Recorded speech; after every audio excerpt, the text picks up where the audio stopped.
2025. We are here in the flesh.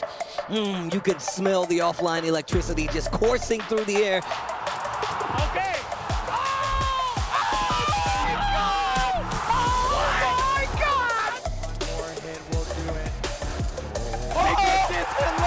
And there it is! Punk gets his retribution, his revenge! Eagle 2025. And she said yes, bro. Congratulations! Music doesn't, you can't deal with it! No, he got the block! Finish! Two more hits! I'm blocking the quick jumping! This is it! Sonic Boom!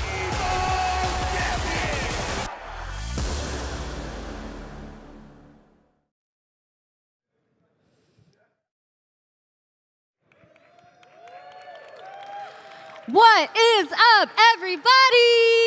We are here at the Evolution Championship Series 2025. We have an amazing lineup ready for you guys today. We'll see some Uni 2, we'll see some Marvel 2, we'll see some Granblue, but you know what's first? Mortal Kombat!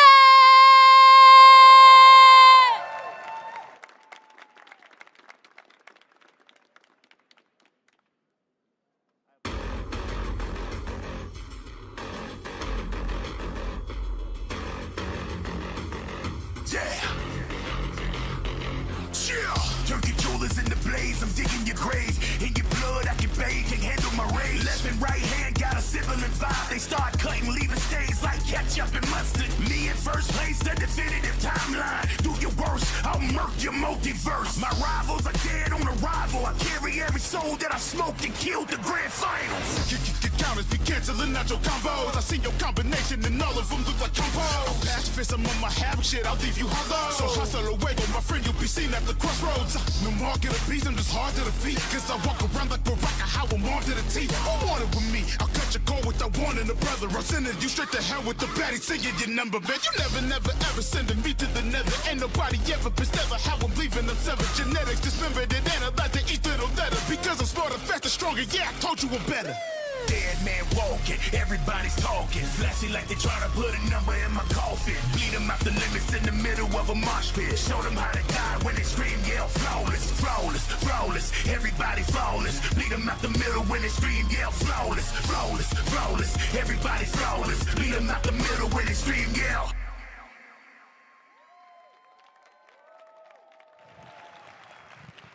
All right, let's give it up for our top 8 with the introductions right here, starting with the one and only Sonic Fox.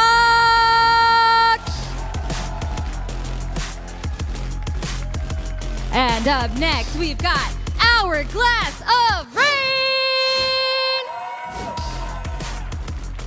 And of course, give it up for Kani Mani. And make some noise for Nicholas!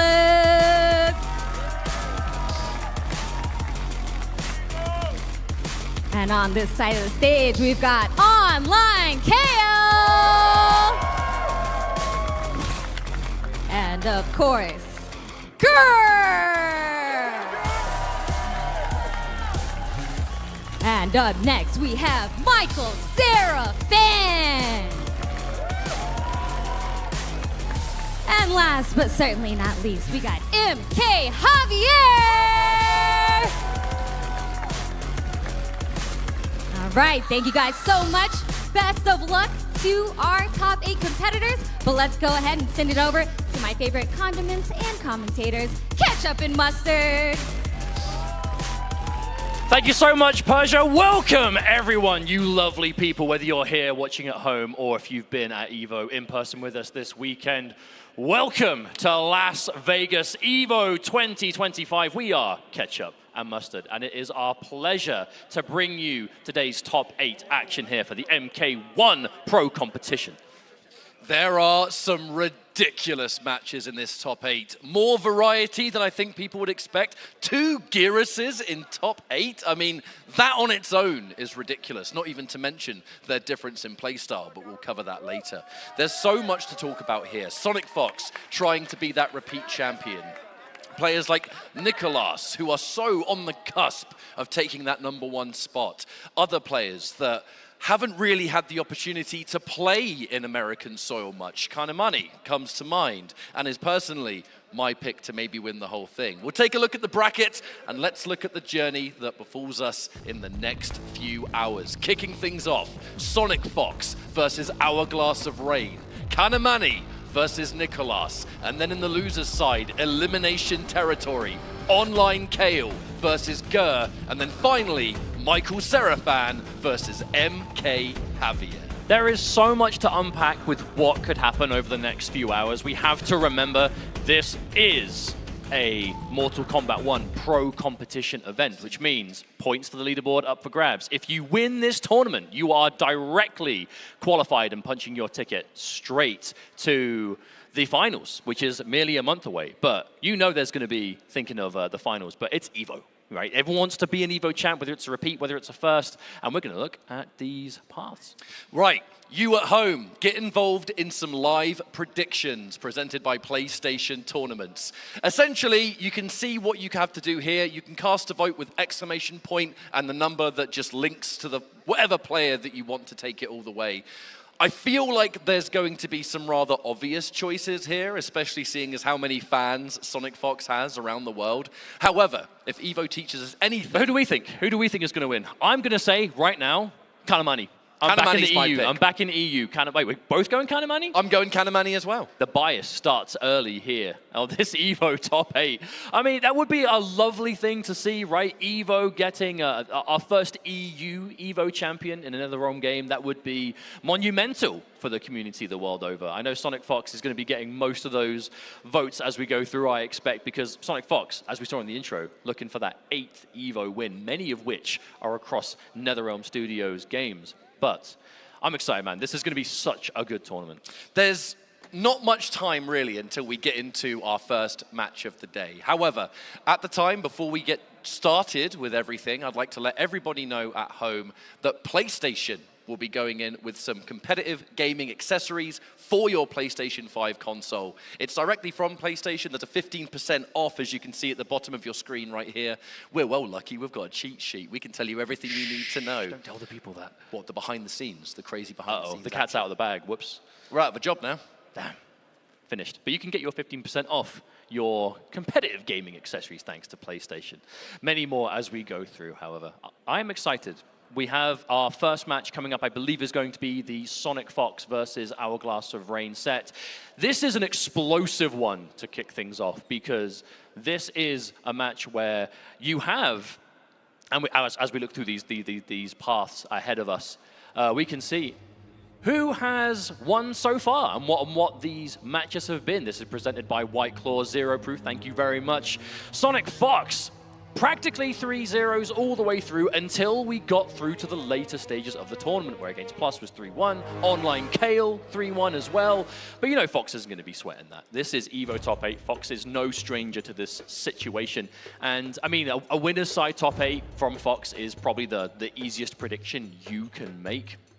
Don't know if you can say the same thing, however, for the opponent we'll be seeing coming up, the Hourglass of Rain, who I think is a certified dark horse of this bracket, a player we know has plenty of experience in the online tournament space and has particularly done very well against Sonic Fox, whether it's competitive matches online, grinding sets, even in tournament. I'm thinking back to year 1. This set could absolutely go either way. What interests me is that it sounds almost strange to refer to Hourglass of Rain as a dark horse.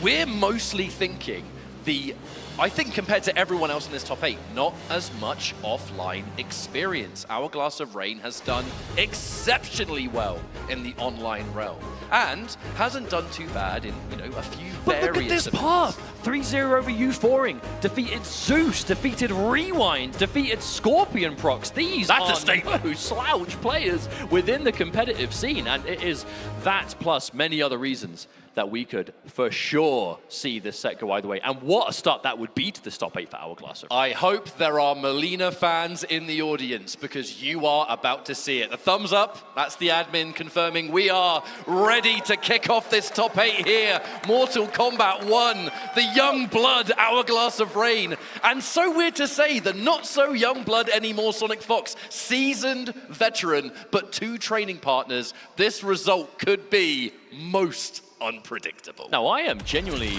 curious. Okay, it is going to be the Cyrax from Sonic Fox. Sonic Fox been playing the Ketchup and Mustard duo, loads of Sector, and now the Cyrax too. We're going to have an explosive match ahead. Cyrax, Madden Bo, such a scary team, especially in the hands of someone with the execution of Fox. But immediately, Hourglass is able to get out of the setup, finds the advantage. Melina Lau, the tried and true team that we've seen Hourglass play so many times. And this is a matchup, they have grinded this online, they have played so many sets against each other, and Hourglass has been able to hold his own pretty consistently. However, this first round, we are seeing Cyrax setups. Here comes the net, meter drain, goodbye. No drain, I think no break for you given this situation. That's what's so scary about Cyrax. You spend 2 bars to take one of theirs, but in this game where breaks are 3 bars, it is so ridiculously worth it. Okay. Ooh. I mean, this comeback is, yeah, round 1. You're going to have to flawless block to survive that. Not going to happen this time. Round number 1 goes to Sonic Fox. Word on the street is that when these two play their practice games online, the first to deaths, it actually tends to be Hourglass of Rain that comes out on top. But this setting, Evo, stage, offline finals, this is going to test anybody's mettle. Okay, the command grab comes through. One of the many things that makes Madden Bo so scary. Command grab combos off both directions. The help with the setups. Not going to see it this time, though. Keeping it simple. Oh, tries to jump out, but gets caught by the bomb anyway. Where are you going? Nowhere. You are back where you started. The green net once more. Oh, and the Madden Bo pickup as well. This is most likely going to be game number 1. A few more bombs should do it. We're going to get even more of it. An almost unclimbable mountain situation for Hourglass of Rain. Cyrax, if you have not seen this character, you probably saw it in that match. Setups for days. What makes the Madden Bo cameo so devastating is that traditional escape methods like jumping out of the grab, Madden Bo has options that can shut down common escapes, making it even more of a nightmare to defend against. But Melina does have the tools to punish hard if the read is correct, because that's what we have to remember. You might not always be able to punish Cyrax when you get the right read out, but sometimes you can, especially if it's like one of those grab opportunities, and that's where Melina is going to be able to thrive. Chop to the head! But you have to get out of the setups first, and right now, Sonic Fox, it is party time. Okay, uh-oh. Oh, here we go. Uh-oh, scary stuff. She's swinging, and it's going to be command grab again. The breaker is forced out. Now, never say never. Melina does have rather explosive comeback potential. However, went for the big read of the down 1 ball roll. No one home. That was hit in the wrong order. You definitely wanted the down 1 to get blocked and the roll to come out. Yeah, counter poke ball roll is definitely a cheeky way of trying to steal a turn back with big reward, but in that instance, the poke hits. They end up blocking the ball. It does not combo. Oh, I love that option. Yeah. Beautiful armored reversal just to get out of any situation. So much aggressive armor used this weekend. Oh my goodness, you see that? The full, 3 dashes up to try and get that bomb. You can tell Sonic Fox is feeling super comfortable right now. And that's what I'm saying! You want to jump out of the setups! Madam Bo, the rude landlady, chucking the bottle to cover the airspace. You're going nowhere. You haven't paid your tab. There is bills to pay yet, but right now Sonic Fox is collecting. This combo maybe won't do enough, but you go for the drain. Okay, this is a scary situation now. Sonic Fox on the cusp of going 2-0 up. Oh, hang on. Oh, no, that's still reached! Oh, that is unfortunate. Right, character select. This could be a cameo change, but more than likely, I think it's just to take some time. I mean, take your time. Hourglass of Rain is a Melina loyalist. Day 1 has been representing this character and is in winners top 8 for good reason. Has taken out some serious competition to get here, but now staring down Sonic Fox, current reigning Evo champ, looking to add another world title to that resume. Of all the players in this top 8, Hourglass of Rain was said by many to be the one that really could pull it off, could take him out in this winner's bracket. But I'm telling you, this experience, you cannot prepare for EVO top 8 unless you've been there before. Oh, but this set is by no means over. We have to remember, we have seen reverse 3-0s plenty of times in EVO's past. Yes, We need to see it now for Hourglass. Trying to find something here. The Oh, danger. wow. Okay, Sonic Fox getting a down one off that blocked mid. That mid is very minus, but Fox, again, so confident in what's going to work. And here we are again. Here comes Bad and Bo. What's the mix? Oh, the mid is good. The strike connects. And here you are once more. Yeah. I mean, how do you escape that? I feel don't even like- have the health, man. No, I genuinely feel in that situation there was very little you could do, save like maybe a flawless block on one of those hits, but easier said than done. Potentially a match point situation now for Sonic Fox. Another throw escape. Even the grabs aren't connecting. The only time Hourglass has been able to hit anything significant is the unseeable overhead low of just the quick overhead and the quick low. They don't really result in much success. Sonic Fox is content to take those. Really doesn't mind. Okay, but this is a big opportunity. Damage, we can see it now. And just to beat the startup of the bomb, 400 reward for your troubles. Again, okay, back to back. Goes in for the low poke, try to enforce some frame advantage, 2 overheads. Didn't believe in a possible whip punish. The low hack, keeping you safe. Hourglass, an opportunity here. Another throw escape. Cannot be thrown, both sides in fact. Okay, good block and a punish. Hourglass of Rain, signs of life officially kicking into gear now. We could see the beginning of a comeback. We just need to get more comfortable. The Oh trade, my the goodness. hit advantage of that orbiting hat is unbelievable. Not surprised we got a trade combo there. However, this is going to be not quite a huge combo, a bit offset with the bomb into net. Oh, escape failed. Try to go for it. At least in this instance, there's no meter for Sonic Fox thanks to the breaker before, so you don't have to worry about the meter drain, but you're still in setup town. Okay. Oh my lord! Now you got the throw tech, it's gonna scale like mad. You're still alive. However, no meter for the double drain. So Sonic Fox does have to go for a regular setup. The break forced out. Possible last chance here for Hourglass of Rain in this winner's bracket. Good block on the strike, however, you've got to get to that lovely crouch! Okay, there won't be a break this time, so this damage is good. We're going to see knockdown advantage. Trying to set up low hat. Okay, connects. Slowly but surely, these hits will add up. Now you've got to be so careful. There's so much meter there for Fox. Madam Bo fully stocked. That's punishable! And a punish. That's going to be it. That has to be enough, and it will be. Sonic Fox starting things off so strong with a 3-0 win over Hourglass of Rain. But we have to remember, Hourglass of Rain down in the loser's bracket now, but certainly not out of the tournament. But it's going to be yet another winner's finals confirmed for Sonic Fox. I gotta say, that is a really important win for Sonic Fox. I mean, I kind of alluded to this earlier in the bracket, earlier when we started the show, but so many people were talking about there being possible players that could take out Sonic Fox. Hourglass of Rain, the online training partner, someone that historically actually tends to have the upper hand on Sonic Fox. But in the back of your mind, you're always thinking, Sonic Fox at EVO, a different beast. Also, Hourglass of Rain, first time at an EVO like this, first time on the stage. You mean, you know, this is a pretty big stage, you know what I'm saying? You can hear everything, you can see everything. Sonic Fox more prepared.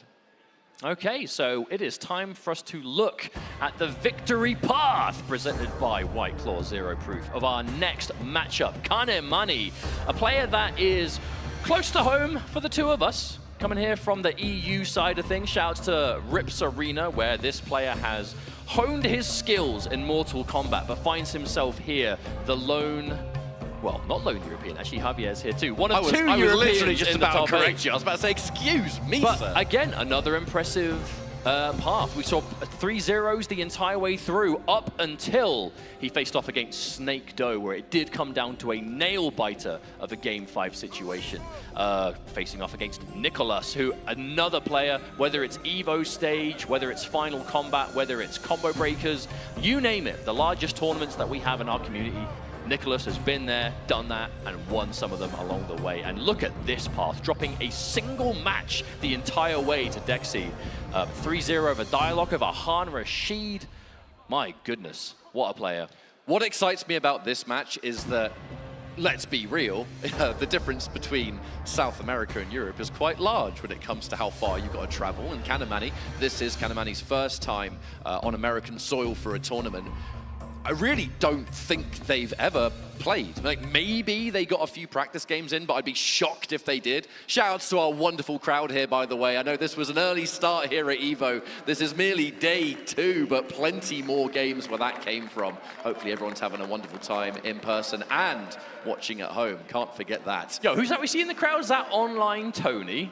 I mean, I didn't want to say it, but online Tony knows a thing or two about an EVO top 8 for Mortal Kombat back in the day, and his son in this top 8. I guess talent runs in the family. Indeed, but we're just waiting for this next match to get underway, but there is plenty for us to talk about in the in-between. You know, Kanamani here playing. I actually had a chance to talk to Kanamani before we kicked things off today, because he was the first player to arrive. You know, he was here bright and early, ready, on time, and I was just saying to him, I was like, how do you feel being here, you know, playing on the stage, and kind of seeing the stage we have around us, because this is new for him, and he said, you know, it's kind of crazy to him to see MK on this scale of stage, you know, with the potential just size of the event, right? But he is just cool and calm and collected, and he's like, yeah, it's fine, I'm just gonna do my thing. Like, genuinely, like, I didn't get any hint that he was kind of just, you know, up playing it. It's straight up, he's not phased at all. I want to give you a quick history lesson regarding European Mortal Kombat at EVO. We've kind of made this comparison. Kanamani in Mortal Kombat 1 is very reminiscent of a Foxy Grandpa from Mortal Kombat X in 2015.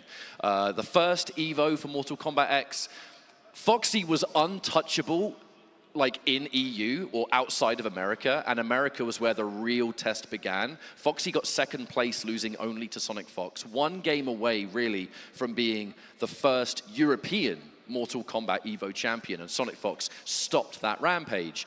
Kanamani finds himself in those exact shoes 10 years later. A winner's side top 8, at an EVO for Mortal Kombat, the talent to pull it off, but has to make it count. You know, there's no room for error here. On the flip side, Nicholas, a big thing to point out, the only one of the 2 Chilean twins in top 8 this year. So, you know, somewhere in that crowd, there is a lone Scorpion prox who's just going to be screaming his lungs out every time Nicholas does anything at all. Understandable. But that's what you want to see, right? Nicholas, who was second place at EVO last year, so has come so close yet so far for that EVO first at the hands of Sonic Fox. But you know he's going to be wanting to really pull this one through. You know, Latin America came to EVO in force this year. So many of the best, right? Like Snake Doe, Conqueror, Lavender Rain, Killer Shinnok, and the many more who made that trip over. And if they're not in this top 8, you know they're out there and they are looking to support. So we definitely have an international matchup on our hands. And you know that last chance qualifier for Final Combat going to go crazy because it's in Mexico. Oh, for real. There's no two ways about that. It's going to be wild. Looks like we're able to go into our next matchup. I did kind of confirm there. The staff saying, you are good to go, gentlemen. Have fun. Now it's going to be Havoc versus Sindel. Sindel still just as strong as ever. A few minor nerfs, I guess, in the last patch. But ones that I don't think are going to make a huge difference with how Kanamani plays. It's not enough to change the fundamental game plan. You know, Kani has gone to a lot of Sindel. And again, we've seen a lot of this in particular, a lot of this green crystalline armor. You know, when that armor is on you, hit stun. Oh, wow, fantastic. When that green armor is on you, hit stun is altered, and you're basically much safer in a lot of situations, otherwise you wouldn't have been. And it lets you kind of go crazy. No fish for those hits. Don't worry about losing damage too much. Here's a catch with the scream. Now there's no tremor, so we're not going to see a crazy situation to follow this, but still, nice damage. And there it is. Okay, another use of the crystal armor. Kanamani has a strategy in mind that he is enforcing. Now, as this is EVO, there's a chance some of you might not have been following Mortal Kombat 1 as closely through the year. Quick TLDR. That crystalline armor from MKX, it just gives you a unique hit animation. It can make things unsafe on hit and create a really uncomfortable situation. And Havoc's so scary. There is again a strong character in the current meta of the game. We know Nicholas does like going towards those characters who are so scary. But so far, a good round one. Oh no, gets hit by a long-range sweep. Turned into a launcher, courtesy of Movado cameo. Match made in heaven. Wake up, Fatal Blow. Hello. Oh, no. No, that jump in was far too active. Fatal Blow armor. Unbreakable down 2. Wait a minute. Is this actually going to be the round? It is. Oh, my goodness. Just enough time. I was worried the Fatal Blow wouldn't come back in time. Remember, if you go for a Fatal Blow and it doesn't work, there is a cooldown period before it comes back. But that combo took just long enough on the back of that unbreakable launch. Hey! That allowed to show that. That was perfect. Major change with Chaos Reigns was that down 2 jump cancel. Unbreakable damage. Game-changing in situations like you just saw. I mean, it was expensive. It cost a lot of meter. It cost the fatal blow, but can he? I mean, it wasn't the first time he did it in the round. He was clearly willing to spend the cash. Nicolas holding on to the meter for that Havoc. Being able to use his meter for that crazy good armor. Other opportunities too, but finally decides to pull the trigger on that break in this first match. Kanamani in control. Oh, what a lovely confirm from Nicolas. Movado able to pick up just the lone back to. Oh no! Missed the end though. An unfortunate little drop at the end. Plenty of damage done, but still. Oh no, and again! Kanamani, no, misses the full punish. Mixer! But manages to make the most of it. Could have seen a potential scramble on the back of that drop, but Kanamani forgot about it, unfazed, moved on immediately, and turned it into a reset instead. Again, I said this going into the match, cool and level-headed, which you kind of have to be when you're facing down a titan of the game, such as Nicolas. This is what impresses me so much, is Kanamani's just general composure here. Like I said, first time on American soil for tournaments. But not the first time we've seen those highs ducked. Kanamani is just on it with those crouches. No highs going unpunished. And Kani is just one of the greatest at the Duck OS. That's just one thing that really sets him apart. Nicolas, not used to seeing Nicolas just straight up struggle to land a significant hit, but this changes now. But he's also in Fatal Blow territory, so he does have access to EX Tether, should he want to do it. There it is. Here we go. Okay. What's it gonna be? Are we gonna do it? Armor break, but the defensive tremor, the matchup knowledge, and that's going to be a punish. Oh no! That was such awareness from Kanamani. Normally, that EX tether into the snap, if you spend the meters, armor breaking potential, it's so hard to get out of that. But Kani with the savior call on tremor, just to avoid the situation. All those resources spent, and it did not even get the round. Kanamani able to turn things around. Unbelievable turnaround, however. No time to reflect, really, because we're going straight into this next round. Kani landing a hit, going in for that tremor armor, which has just been working overtime. Beautiful whip punish from Nicolas, however. So we have to be careful. That Sindel forward one, a strong, normal, multi-hitting, very confirmable, but oof, whiff punishable. Oh, went in for the advancing mid there. Nicolas with a great down 3 to challenge. The armor to interrupt. The guaranteed plus frames into setup with the Movado slide. And now, Nicolas on the board. That was a Movado slide on hit, like mid-combo. Haven't seen that in a while. Don't see that every day, normally used. Oh, there's the interruption again. I love the delayed wake up there because it does waste the tremor armor time. But in that instance, right, we saw the duck on that high, but Nicolas, normally you'd see a full combo there. Not gonna happen because of the crystal armor. Okay, and I love the fact that Nicolas is still going for these highs. Like, even though Kanamani is getting so many of these ducks underneath, he is not being put off. It's still a strong mix-up. Armor. The armor has just been working so good, and we haven't really seen it blocked yet, but even if it were to be blocked, the tremor armor will still come out. It becomes a safe armored reversal. Not unless you neutral jump. No, the whiff! Challenges the plus frames though, and actually, that is going to do so much damage. I think he might even be dead. Oh, one game apiece. Nicolas fighting back. But always looking for, again, that kind of safety net. We saw a potential drop there from Nicolas. As soon as he saw it drop, out comes Movado slide. You know, it's that awareness to be ready for things aren't, you know, when they don't work out in your favor, still having the options. The reaction is to go, whoops, that didn't work out. Let me do something else instead. We saw Kanamani do it before, Nicolas responding in kind now. You know, even the best players, it doesn't go perfect every time. You have to be ready for those mistakes to happen and recover immediately. It's definitely looking to just create some distance there. I'm not quite sure that was intentional, but at the very least, Kani still able to continue. Oh my God, Nicolas, that's the second time he's hit one of those wayward strings that normally the opponent falls out, but he's so ready for Movado to turn it into a combo regardless. We are dead even though in this set. Long range snatcher coming out from Nicolas there, the low. Oh, went for the fake low there. Definitely was looking for the fake low ground pound. Okay, that was still in time for the armor to happen, but look, that actually was quite a lot of damage that Kani took, and Nicolas with the perfect timing, going for the overhead mix-up right as the armor disappeared, and now going up in the set. A round ahead now, Nicolas looking to make this a winner's finals rematch against Sonic Bucks. Plus frames there from the Movado Nomad touch. Plus frames on the 1-1. Wow, the range on that down one punish. Kanamani in trouble. No wake-up attack for you, my friend. Here comes the Movado slide. There's the mix. And the break has been forced out. An opportunity for Canny here. Can he do something about being in this corner? Lovely option. Nicolas fed up with the neutral ducks. Eat my boot. That's one thing though. Oh, hang on. No, the big hit. Canny forced a break there. Canny has had to go for so many of these, or decided to go for so many of these crystal armors. Hasn't had the cameo available for the mix-up all the time, but again, going for that safety, the defense above all else. The quick anti-air just to get Canny grounded. I'll say, considering how often we're seeing that armor applied, Nicolas is playing around it so well. He just doesn't fear it, and that was such a good block. That may even have been hard to block protection or something similar. Either way, it worked out big. We're punished. Oh, Get out of here, Movado! Get out of here! Yeah, that hit Movado, so there's a lot more damage coming out here. This won't kill, but... Wait, hang on, will it? No, not quite, but that's close. The delayed overhead, my. that was... The entire set was bet on that. That was a ballsy move from Kanamani. What, just delay, jump in, wait, and then just overhead? No mind, can't turn it into a combo. Betting the lead was so bold there, I mean... Oh, couldn't get more of an anti at this time. Oh, okay. Be careful with the mine, showing the respect. Nicolas going for another attempt here. Really tired of those neutral ducks, so is going for the options that just crouch it. Wow! No down one for you, my friend. For such big reward should you get hit by that huge mid of Havoc.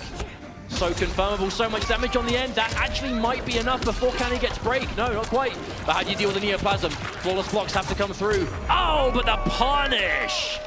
And Kanamani on the back foot now. Nicolas takes the lead, 2 games to 1. He can sense that winner's finals. It's right there. It would be a repeat of history should Nicolas make it through. I mean, there is absolutely a chance that we see a repeat grand finals of last year, but let us not get too ahead of ourselves. We have plenty of matches between then and now. But you may have heard, we have had a character change. Kanamani going to, I think, the character surely this is his most played character in the game right now. The Homelander Ferrer team specifically. Canny, this is his bread and butter. Such a perfect team for his level of aggression. Oh, keeps himself safe. Actually, no, Ferrer landed on the mine. But I think rather Ferrer land on it than Homelander, because that's not going to be a combo. Look at the down one. Wow, okay, we pick up that down one. It's just another day in the office. I said this is a team that Canny has played a significant amount. The big catch from Nicolas. All right, we're going to be going near corner territory, which is very scary. Homelander, yes, with the Ferrer, the armor can be an option, but it is still generally one of the weaker armors in the game. Oh, wow! That was bold. Kanamani looking to a little bit of zoning. Oh, the cancel as well. Waiting for Nicolas to do something. Huge catch here, though.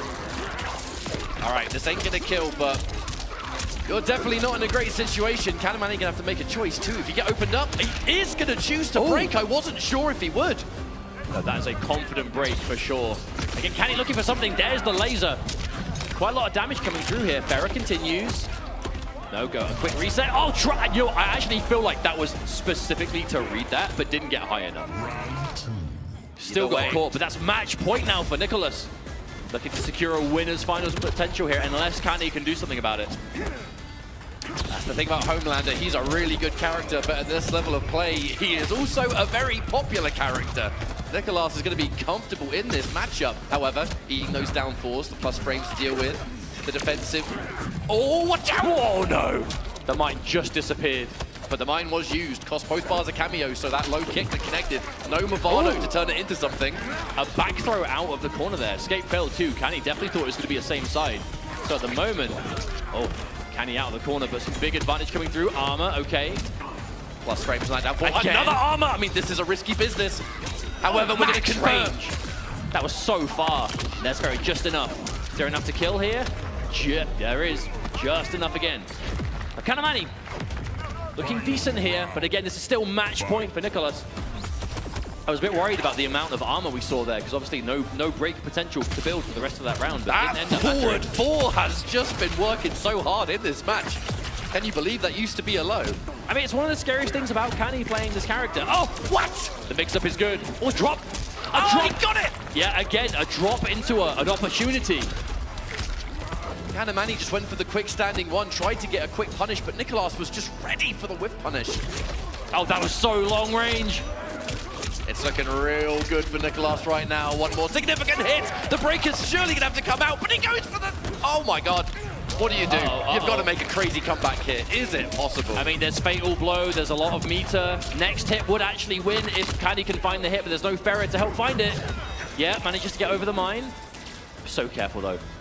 Oh, that could have been it. If there was the faith, to follow, but there was none to be found. Nicolas manages to take out Katamani in this winner's bracket, and winners finals is secured another time for the young Chilean. That was a bit of a heartbreaker for Katamani. I mean, you said it, if only he believed in the mid, but the problem is, you're one hit away from death, right? If you do mid, you instantly just commit to the float, they block it, it doesn't work out, all they have to do is breathe on you, and you've lost the game. So I can't fault him for not quite having the, I suppose, the confidence to pull it through. But that is winner's bracket, so Katamani is still in this tournament.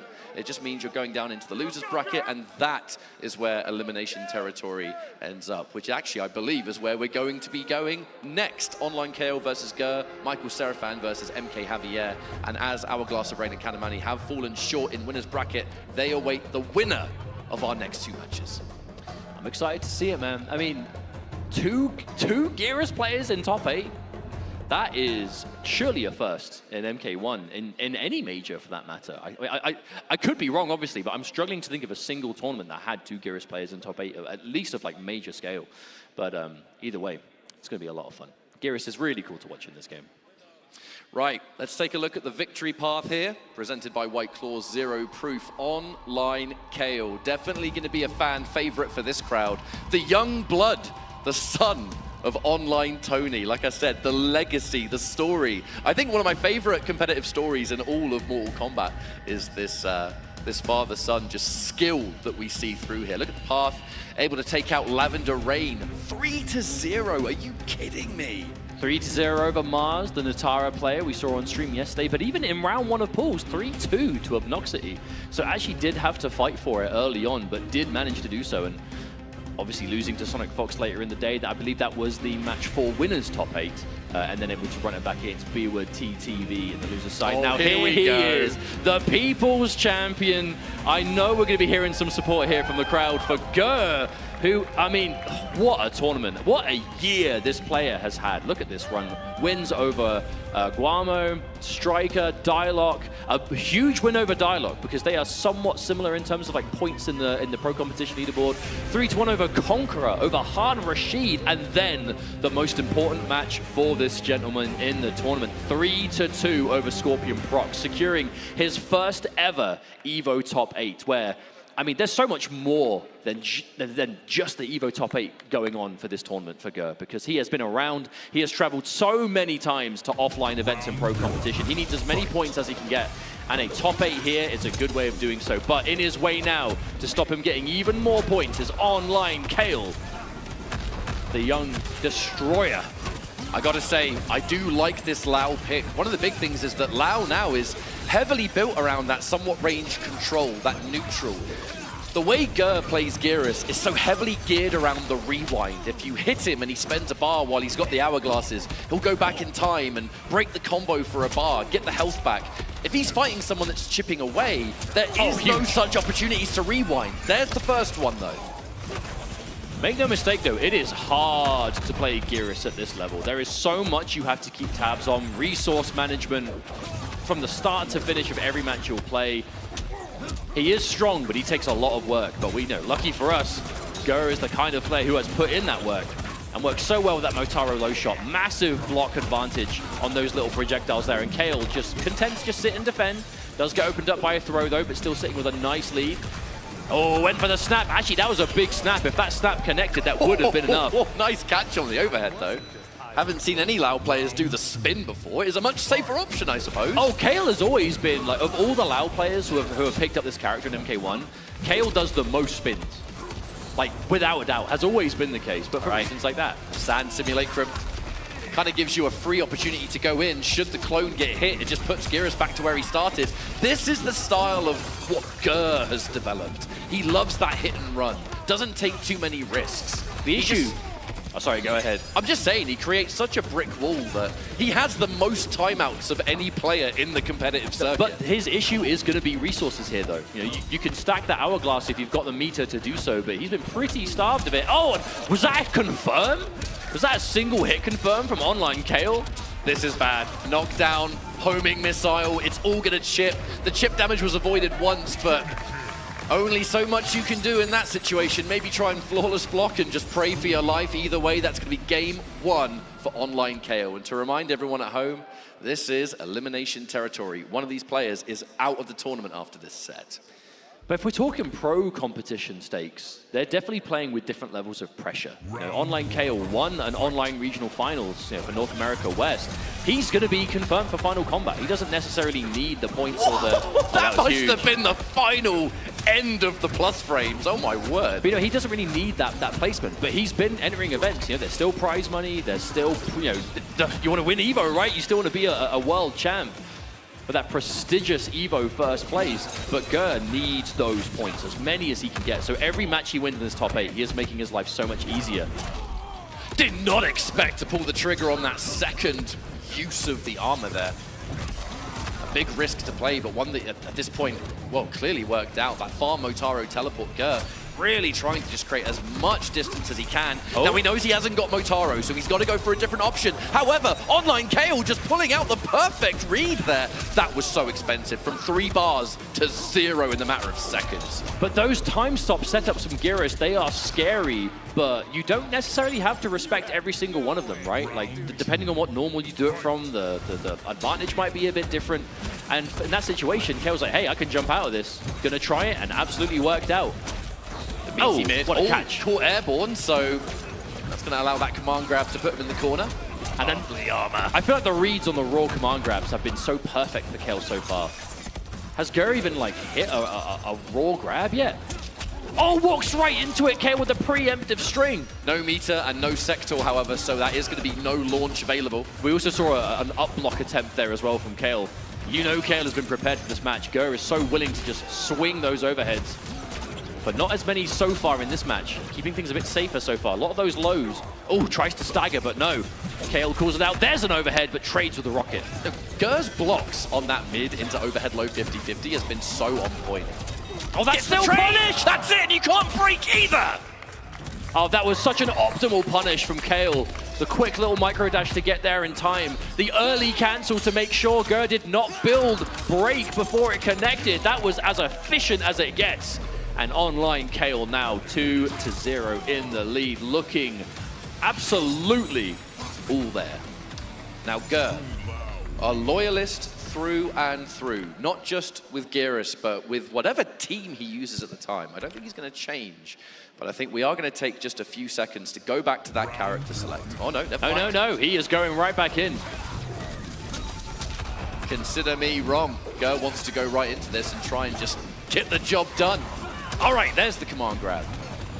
We're going to build up a rewind possibility. Well, a lot of build these, meter though. I feel like it's not like Ger is doing like a bad game plan here or anything. I think a lot of the instances is he'll go for a mix-up where there is one, and Kale's defense is just on point. I don't think it's necessarily a problem in terms of style, but we'll see if Ger can bring this back. Oh, huge armor. Even if that homing missile doesn't result in a combo, it just totally freezes the neutral. It just gives Kale that opportunity to push us back to wherever you want to go. If I'm getting pushed near the corner, you kind of have to respect that homing missile. It's so plus on hit, so plus on block. Lovely throw there from online Kale as well. 3 bars of meter. Can break if he gets opened up. We also have the hourglass stocks ready from Ger. Should he want to go for something big here? Hang on, wait, is he going to avoid? Yep, gets to the other side. Sector completely misses. No homing on that missile, I'm afraid. Punish! Oh, but manages to get a full punish. Kale unfazed by the whiffed fatal blow. Manages to get a full confirm here. And now match point to potentially 3-0 over Ger here. This, again, loser's bracket. Kale even tried to go for the sector fatal blow, which is way faster. Plus hit. You know, nice plus frames for that flamethrower. I actually think Kung Lao's like normal strike might be faster at point blank, but that's a situation you want the range. Yeah, he's too far away. Yeah, I think there was more of a distance thing. But still, that's a strong thing about this team. You have access to 2 strong fatal blows for different reasons. But good defense from Ger. But again, this has been the issue. It's the neutral Kale. So much lockdown with these up rockets, the mobility, chipping away. Oh no, Motaro got slapped! Yeah, one hat at a time. This life is just disappearing, although we are pretty even here. Oh, but calls out. Wait, no, was that a full? No, I actually don't think that was a punish. Remember, Kung Lao has access to that fast punish option, though. Big up block. Oh, wait, hang on a minute. Whoa, whoa, whoa. Could still go for the rewind. Catches underneath. Big opportunity here for Ger. Gets a freeze. Teleport extension. No, straight into fatal blow. Okay, Gira's fatal blow. I swear this just doesn't scale. This might actually kill. It's going to do a lot of damage at the very least, and even then, Motaro's locked and loaded. Oh my goodness, Are you dead? Look at this. 560 big ones. Yeah, you weren't kidding. That didn't scale whatsoever. Now, Ger needed that round. You can hear this crowd here. They want Ger to pull through. On the back of the clutchest rewind we've seen as well. Oh, that rocket still went in. One of them missed, and the other was like, nah, I got you, bro. Nah, Sector don't miss. That's my boy. Good block. The defense on that overhead blow has just been immaculate. Oh, okay. Why are you kicking? Stop kicking me. Okay, here comes the sentry. Good block. I felt that was actually a really good block of the overhead. I think from that range, the low wouldn't have even connected. So Ger with the awareness. Girus with the thrust. Okay, knockdown. Good block on the overhead once again. Anti-air! Okay, caught. Damage opportunity. Yeah, another sentry. Huge. I love that choice from Kale. Just safely get rid of it. Another homing rocket. Just takes the advantage, but Ger is safe. Homing rocket does have a pretty gnarly cooldown on it, though, so Kale is going to have to bide some real time here to get it again. If there's one thing that Kung Lao's going to do in this neutral, though, it's build meter. Ger has to block so many of these situations, but it's going to build bar every step of the way. Kale, again, a breaker available. Should he get opened up here? Okay, we've got the hourglass ready. Teleport out of the corner. No. Found it. Okay, nice. Decent end for Kale. And again, at this point, individual hits will be all you need. Oh, the overhead was good. Managed to get the rewind. No, Ger is still alive. Possible last chance here for Ger, though. You cannot get opened up anymore. Good block! But the armor comes through, and it will be online Kale defeating Ger, eliminating him from the tournament. I know Ger is through the roof to finally get that EVO top 8. However, it will be Kale moving into the next phase of this tournament. Man, that was such a clutch final round, though, from both players. And it's so impressive to see this level of composure, especially from as we go through and the world of esports develops, we do typically see the younger player base around there begin to start competing, whether it is going to in-person events, whether it's playing in the many online opportunities you have these days. So to just rock up and play at tournaments of this caliber, it's really impressive. And Kale is going to be advancing through this bracket. Unfortunately, we have to say goodbye to Ger for now, but thank you so much for putting on a good show, as you always do, with a well-earned first EVO top 8, and you know he's going to be satisfied with that. Well, our next match is a rather critical one, I would say. But before we get into that, we are going to go for our first break of this top 8. So thank you so much for watching so far. Stick around. Plenty more Mortal Kombat. We'll be back after this.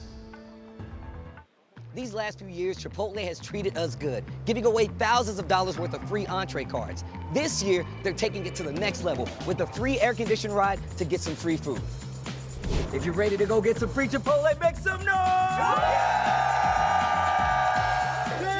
Chipotle! We're here! Let's go! I guess there is a silver foil lining to washing out of pools day one. I won PlayStation's Road to EVO and went head-to-head with Arslan Ash. I won PlayStation Road to EVO and battled against Sonic Fox. I have never seen that in my life. To compete on PS5, choose your game, find PlayStation tournaments, and register. It's that easy. Sign up for PlayStation tournaments for opportunities to win unique prizes and much more. PlayStation. Well, Vaya is laughing right now. Look at Vaya laughing right now. Oh, he's doing a dance. What is he doing? Man, he's too ready, you know. Not today, man. Oh my God!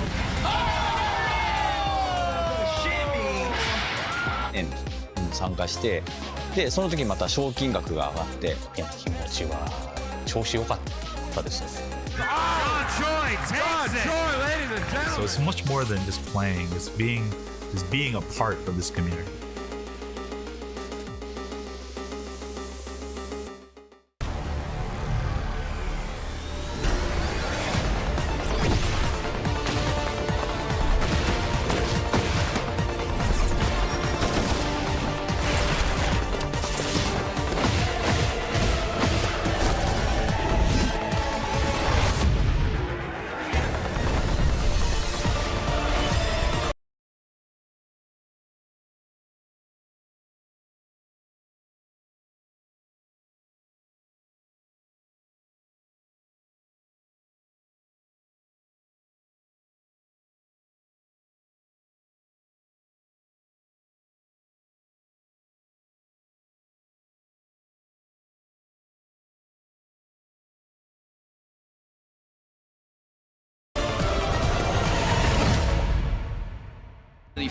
Mortal Kombat 1, the top 8. You are looking at the Zenny Skycam. Envision victory with Zenny, the official eyewear partner of EVO. This has been a ridiculously fun tournament so far, and there's so much left to go. We're going to be going into our next match, first round of the losers bracket, which is going to be Michael Serafan versus MK Javier.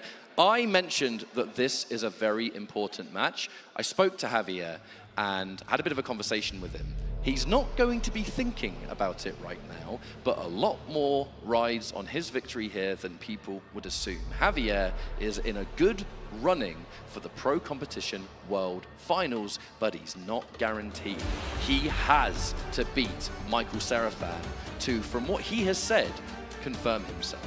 So if he wins this match, there's a lot more riding on it. I'm definitely not envious of the players who have to be doing some serious maths to decide, as we get later on in the season, how many points they need. I can't do the math. I'm bad at math. I play video games. What are you talking about? Yeah, I'll just leave it to them and, the smarty pants out there, they know what they're doing. But either way, it's an important match. But Michael Serafan, I want to say, so happy to see him make this top 8 today, thanks to this victory path, once again presented by White Claw, Zero Proof.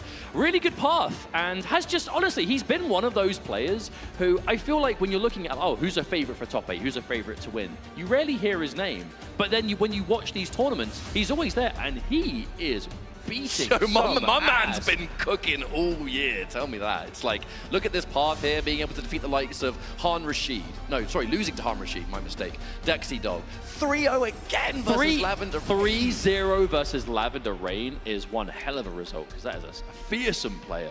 On the flip side, MK Javier, I mean, he's pointing at it. He is the Scorpion man, Mr. Scorpion, Scorpion's adoring fan. Solo Scorpion main, a 2-time MK1 EVO top 8 finalist, as basically just a Scorpion specialist, with wins over players like Dialogue, Xander, Rewind. I have to actually mention his match against Rewind was a nail-biter. He himself said, I can't believe I won that. I don't know how I won that. But no time to reflect on that now. We're going to be loading up. I saw some thumbs up. We might be jumping in very, very soon. It's going to be another Geras. However, what excites me so much about this, you're seeing the same character that Ger just played, but this is a very different style. Now, what cameo have we seen from Scorpion? It's either going to be Farah. It is going to be Farah. We see Farah or Tremor from Javier these days. I mean, Farah is just back 3. Such an amazing button when you have access to Farah stance, the Torça stance on the back of it. Huge throw combo damage. Turns him into like elements of MKX Scorpion, right? A lot of restand into overhead low potential. Huge uplock! Still ready! Opening up the first round of the first game with that, that is sending a message. Yeah, doing uplock for the first Torça stance overhead. Like, Serafan is not messing around. He is here to play. Javier down on life here. Has been known to make some rather incredible comebacks historically, but it's going to be tricky when your opponent has the rewind available. But you see the adjustment there this time, though. Javier with a huge delay on the back of, like, committing to any of those options. Big punish with the full screen spear. Scorpion, one of the biggest hit and run characters in this game. One thing he's so good at is that backwards movement. It's quite hard to chase him down. He can play a lot more of a slow game than you would expect. However, the counter poke. I love that counter poke into Motaro teleport at that perfect timing that gives you the meterless stun.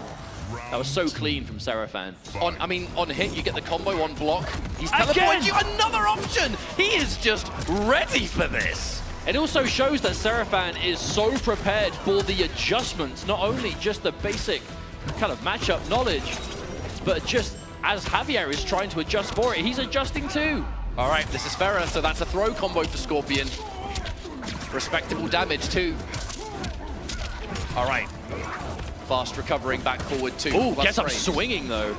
Escape failed. That's so smart to go for the forward throw. Chuck that in every now and then. The throw combo with the cameo is so attractive, you would always assume that that's going to do it. And immediately now, you want to up block me, I'm going to start throwing out command grabs as well. Extra damage. That's the layers. Ooh, my word. If only he believed the crouch. He knew he was ready for the next layer instantaneously. You know, Seraphan is actually playing from the future. He knows what Javier's doing before Javier does. Turret stance. Motaro's turret stance. Oh, no. Oh, how do you get okay, out? Long range. Oh, okay, I love that choice. Wait. The Geras clone didn't even do nothing. No, that was a bait. Walk forward. That was 100% a bait. Like that. Normally, you see that kind of freeze time setup reserved for like on block or a knockdown, and you're using it for these like scary, hard to blockable situations. And most players, if they think they can, they'll jump away because they don't want to sit there and deal with like overhead lows and command grabs and whatever. So that was just one huge bait from Seraphan. Go for it, make him jump, and you jump, and just that was the earliest jump kick we've ever seen. My man spent 2 bars to do nothing just because he was so confident. Which made it something. Powerful maneuver. Do nothing, and something is created out of it. Again, trying to put himself at a slightly safer distance if he's going for these Ferrer options. However, there's that meterless confirm. Michael Seraphan now spends one of those bars. Big damage to follow up, and a good knockdown to boot. We have the possibility of plus frames. Oh my another wonderful anti-air. Javier on the back foot again is just having a hard time figuring out, how do I open up this guy? Okay, there it is. That's the first time we've seen a large opening in quite some time. Reset overhead. I think that's the first time we've seen a mix-up from the stance pay out so well. Oh, that's punished! Oh, that is definitely enough. Another round on the board. Seraphan looking scary right now. A player possessed. Javier doesn't have much time to make this adjustment, however, looking for it. The down one attempt whiffs completely. But you see the damage on this for what that is. The overhead, mid 300s. Lovely jubbly. It's not just the damage too, it's the fact that back forward 2 recovers really fast, giving Scorpion ample time to go in and try to establish the footsies. Caught the down 4, with punish it with the back 3. Another combo to boot. Reset, okay, instant low. Javier really mixing up his timings of when he's actually going to let the Ferrer rock, so you're not going to be completely confident. Backwards movement, I'm telling you, Scorpion, this man can retreat, and another hit. Back 3 has been the magic button so far, ending it with a side switch. Confident end for Javier. However, signs of life around on the board. Hey, it's still best of 5. There are potentially plenty of games left. I love the defense from Seraphan. Has just not been phased in the face of these Ferrer, just these tall stance mix-ups. Ferrer getting hit though means you've got to deal with that 6-second penalty before it even starts to recharge. So hitting Ferrer may not do much damage, but it means that you've got about 6 seconds of leeway before you've got to worry about the next summon. Man, I don't think we've seen a single one of these snaps connect across any of these Geras matches we've seen so far today. Because the reward of them is so high, but players are just, they are not overextending. They're being so careful. This is an interesting neutral because Javier is so used to being the one that is dictating that pace with backing up. Geras' backwards movement is pretty much just as good as Scorpion's. But that's the interesting dynamic of the matchup. Oh, there it is again. Kind of just playing at that max range, back 3 distance, such a long range button to begin with. Then you throw Ferrer on the back of it and it gets so much more powerful. Delayed! Or you could just do it point blank, I guess. Javier with the knowledge. Wow, the full screen spear. I mean, None he of had us break. He had break. He's got meter too. Oh, here comes the Hellfire. It's not enough to kill. Michael Seraphan wasn't ready though. I wonder, did Javier mean to just... Oh no. Did Javier mean to drop it at the end into Hellfire? Oh, there it is. Whoa, Motaro, sorry mate. You're gonna miss your turret stance this time. Javier, a round or a game on the board. I really like this adjustment. The timings of the back 3 really just catching you uncomfortable in the neutral. But I do wonder if that was an input error by Javier at the end. Normally you see it was like a back 2 or something into the Hellfire just to kind of help it along. I think it probably was meant to be a back two. Maybe. Either way, it still worked out for Javier, so still alive. And now we are dead even, 1 game apiece. And again, have to remember, Serafan's defense has been so good against these Pharah options, but at the end of the day, it is a mix-up. And Javier is not going to be deterred. He is sticking to the strategy. This is a team he's played so many times. Well, Javier's combos, the ender will dictate how much Pharah needs to recharge. He'll go for death spin at the end if he just needs the animation to take time to get the cameo back, because the cameo really is the secret to this team. It turns Scorpion into much more of a somewhat MKX character, right? Just 50-50s all over the shop. Yeah, just look for restands, look for overhead low, big damage. Nice, confirm. The standing 2 is going to reach where others wouldn't, and that's another round for MK Javier. He is becoming a lot more comfortable here, and now it's Michael Serafan has to figure out. I am getting outranged. The standing 2, the back 3. These buttons have been a nightmare. Okay, but that's a huge punish. Oh, went for a reset. Interesting time to reset, because Pharah wasn't even available. But the rewind was. I wonder if Javier was worried about that. Yeah, I think that must have been the choice. Leaving it up, though. Oh, big risk on the armor. Very big risk indeed, and now so much damage is being dealt. The rewind is still available if Michael Serafan needs it, and that's just a meaty low. That's going to be enough to take the round, and once again, we are even Stevens. This round is the difference between being up or just, you know, having to do 2 more, which mentally, quite a big task for some. Backed off just in case Motaro shot you in the head, I think. But that was quite a slippery end of round for Javier. You know, getting caught trying to do wake-up armor, then getting caught by a meaty, just not doing a lot of sitting there and blocking. Important first hit, though. First blood here for Michael Serafan. Javier, loads of meter. Oh, that's gonna, yep, a clean punish. And not just that, the rewind does not want to take the damage and doesn't want to have to deal with the reset because Pharah is ready again. Oh no, watch your feet. Problem is though, Serafan down with no meter though, and no stocks of the hourglass, so the next hit is going to be good. Oh, speaking of which, there it is. Thank you very much, Pharah. Huge overhead coming through. Not going to spend meter though, is going to keep that break. We need a wake-up sweep. And what again, is going on? But a wake-up neutral jump from Javier, oh dear. And there's the reset. Wait, this is 950 health. Is there some? I mean, there's 3 bars. If you spend it all, is this Hellfire? Enough? It's Hellfire. You're dead. Yeah, there it is. That must have been what Javier was going for last time as well. That was enough damage. So important as well because grab combos, they scale pretty significantly. That Hellfire comes Hey, someone tell post. Scorpion Pharah that because they didn't get the memo. That's what I'm saying. You get really good damage from the throw anyway, and then that Hellfire is not going to scale with the rest of the combo. Hey man, Scorpion and guaranteed Hellfire situations, or basically guaranteed, sometimes guaranteed. They go hand in hand. He's been doing that for 30 years. Javier, oh God, watch your head. Flat as a pancake by the end of this set, the delayed low. Another overhead! Michael Serafan, for lack of a better term, my man is guessing wrong. And Javier, match point. But you can see the layers to it, Javier. Sometimes he dedicates, sometimes he delays. Looking to see, you know, giving him time. Are you gonna up block? Are you gonna try and do something else? But what a commanding opening to this next round as well. Tries to go for a safe jump. Counter hit is good. The break is forced. And now Michael Serafan in a rough spot. No resources. No hourglass, no meter.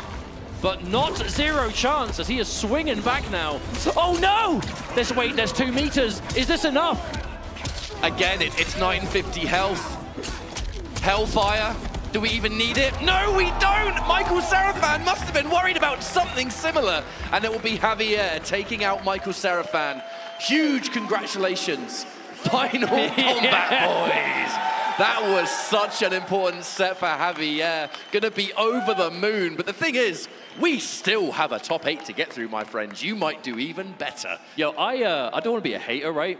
But that didn't look like that was made within the last few seconds of winning that game. That wasn't like scribbled onto a phone. That was an image that was crafted before. So that is confidence from Javier to have that ready. But on the flip side, what if he lost? He wouldn't have shown it. He'd have to go through his phone and delete it. Can you imagine? It would have just been nothing but bad memories. Sorry, I don't mean to be a hater. He's got to bring the mood down. But congrats to Javier, of course, for moving through to final combat. I'm not going to say it's definite because I don't know the maths on it, but I'm assuming he did. So congrats to Javier, 100%. But great seeing Great seeing Michael Seraphan make a top 8 as well, getting 2 Gearus players in top 8 this year. Fantastic stuff. Look at this. All right. Our next matchup is going to be a bit of a dream match for many that watch the Rips Arenas, the online tournaments. Kanamani versus Online Kale.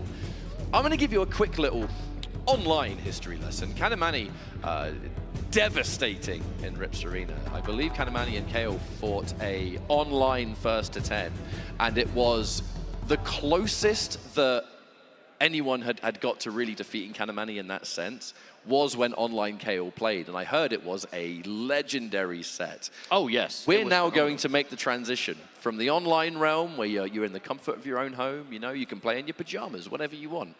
Evo main stage, where the loser is out of the tournament, that's a very different experience. I'm very excited to see how it goes.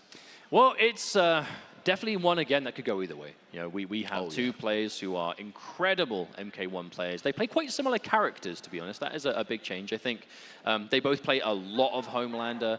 We know there's a lot of Kung Lao coming out from Online Care, which is much more of a neutral control kind of archetype.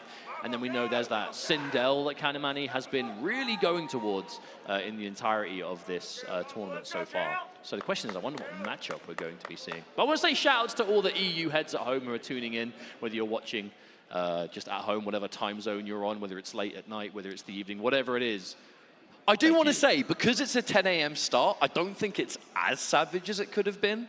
So I'm sure there's going to be a decent amount of you at home tuning in. Thank you so much for spending your weekend with us. I say that to the people watching. I say it to our wonderful crowd that we have here live and in person. It's going to be Kung Lao versus Sindel.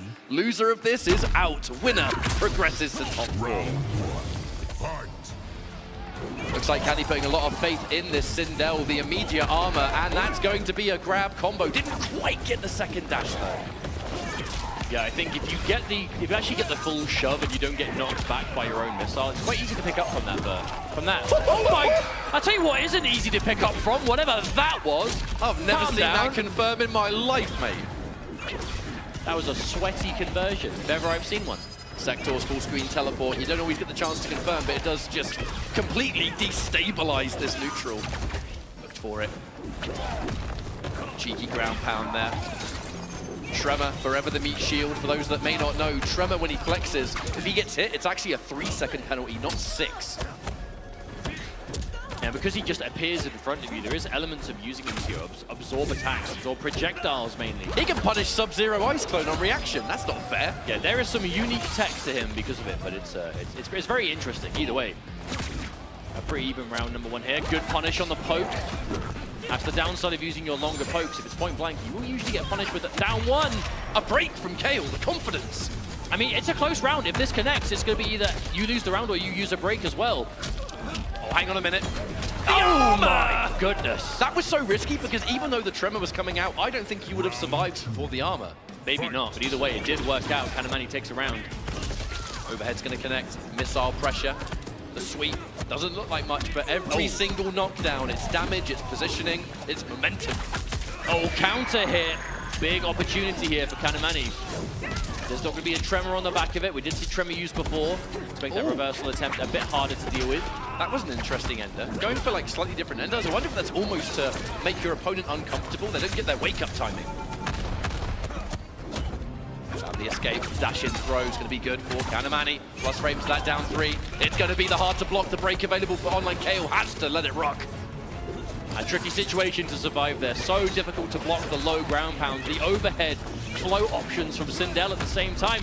Huge up block on the rocket, but no. Kale is not deterred. This is really scary stuff. The delayed high. Oh, the whiff punish! Kanamani, 1 game up here, Online Kale. Far from out of things, but after a whiff punish like that, sending a bit of a message, right? I'm looking for your buttons. I'm not afraid of you. Rematch. We wasted no time. No, this is definitely going to be quick fire. This could very well be the matchup we see the entire time as well. I mean, I love to see that Kale has had so much faith in the Kung Lao this entire tournament. So I feel like normally he would like start with the Homelander and then end up going to the Kung Lao if it was kind of like necessary, but just a lot of confidence here this time. Yet again, the quick little micro ducks underneath the grab, but what can you do? The missiles are coming. You have to deal with the chip damage, you're gonna have to deal with the plus frame. Oh! What? Oh my good lord! That feels bad. That feels so bad. Oh, the delay! But no, trying to fake out instead. And now the armor is good once more. Oh, tried to whiff punish. Went for the right option to make it whiff though. We're gonna get more? Yes, That's still connected. Yo, my man knows. He's done that homing missile once or twice. Oh, the whip punish again! Even if you build break, is it even gonna be worth it? I mean, Kale broke in a similar situation last time. Yeah, it's gonna be the same thing again. A really big risk to play though, because there's no chance of being able to, unless you flawless The block. flawless block, it's still active. No, Kanamani's patient as well, backing off. This is scary stuff. Okay, there's a good block too. Wait, is that connect? Oh my good God! How did you find that? Is that enough to do it? Surely, I mean, oh, it might be close. Oh, you're dead, mate. That is enough. You're dead as a doornail. What a reaction! He must have been like a pixel away from that down 3 hitting. Now that genuinely had to have been like, it couldn't possibly be closer without actually connecting. But that's why we see the breaks like that, Kale. That young man confidence. And for good reason. For it again. The fact that down 3, just really good, but also low profile. Just being able to go under those projectiles that you're having to deal with. All right, knockdown, no sector. Gonna have to do this the old-fashioned way. A complete swing of momentum, though, in this round. Until now, Kanamani finds the opening. This won't get close to killing, but it is going to be a decent lead to keep anyway. Knockdown. All right, okay, this scary is rough. business. There's no fatal blow to power through the armor either. Oh, he lands on it. Kanamani. Okay.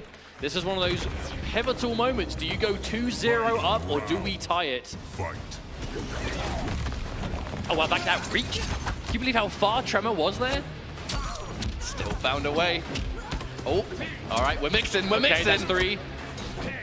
4. 4. And now we grab. Just like that, about half-life gone. All right, wake up down 1. Enough of this. Get away from me. Oh, no, that counter hit. Yes, it did. And the meter being spent. Oh, the fake out. Trevor. Yeah. Tries it again. This time, up rocket covers. We're getting weird. Oh, wow, whip dive kick. Instant recovery on that. However, clipped. And now that's a full combo. Not just a full combo, but a fully stocked Tremor. What is the mix? Okay, no, we're not going to see it. Kale decides to break before. I respect that. Oh no, Sector gets hit, no missile! That hurts because that is a 6-second penalty. We might not have a missile for the rest of this game unless online Kale can bide his time. I mean, Kanamani's sitting on a lot of meter. That's the big problem. Tremor's going to come back much faster. Okay, there's a hit though. Okay, again, the mids are good. He's pressing. He's pressing! Kanamani just swinging the down 1. What is going on? Yeah, back-to-back down 1s there. Kanny definitely looking for something quick. It did not work out. Neither of them connecting. 10 seconds on the clock starting now. How's it going to go? Bowling ball. No! The hat finds its mark! And that brings us 1 game apiece. Kanamani way too, I would say, desperate to close things out there.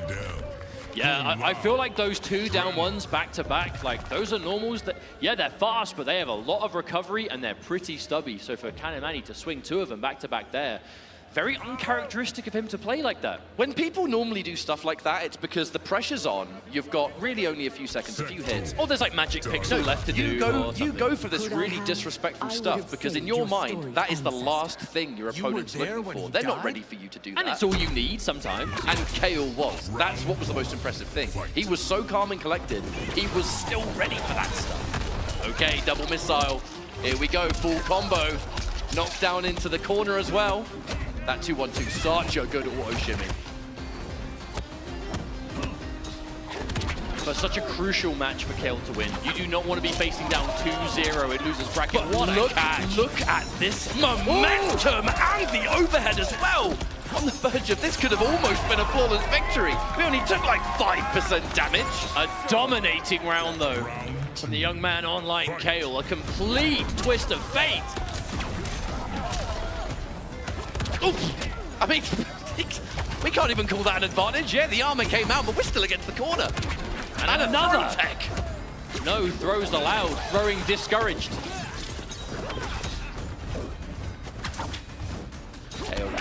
He's being so careful here, and I love to see it. So many delayed mids, though, from Kanamani.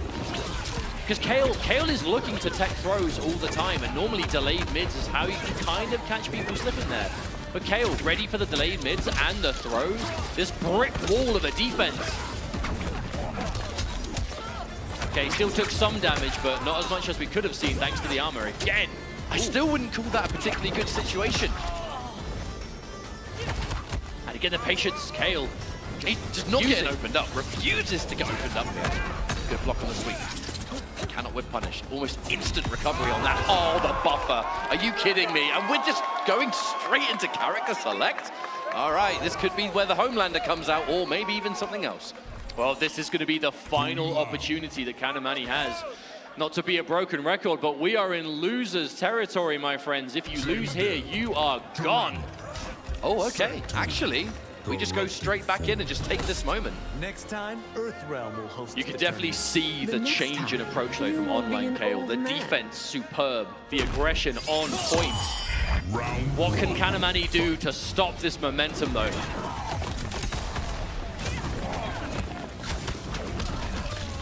All right. Armor activated once more. Makes you more brave to go for those options that are otherwise just death sentence.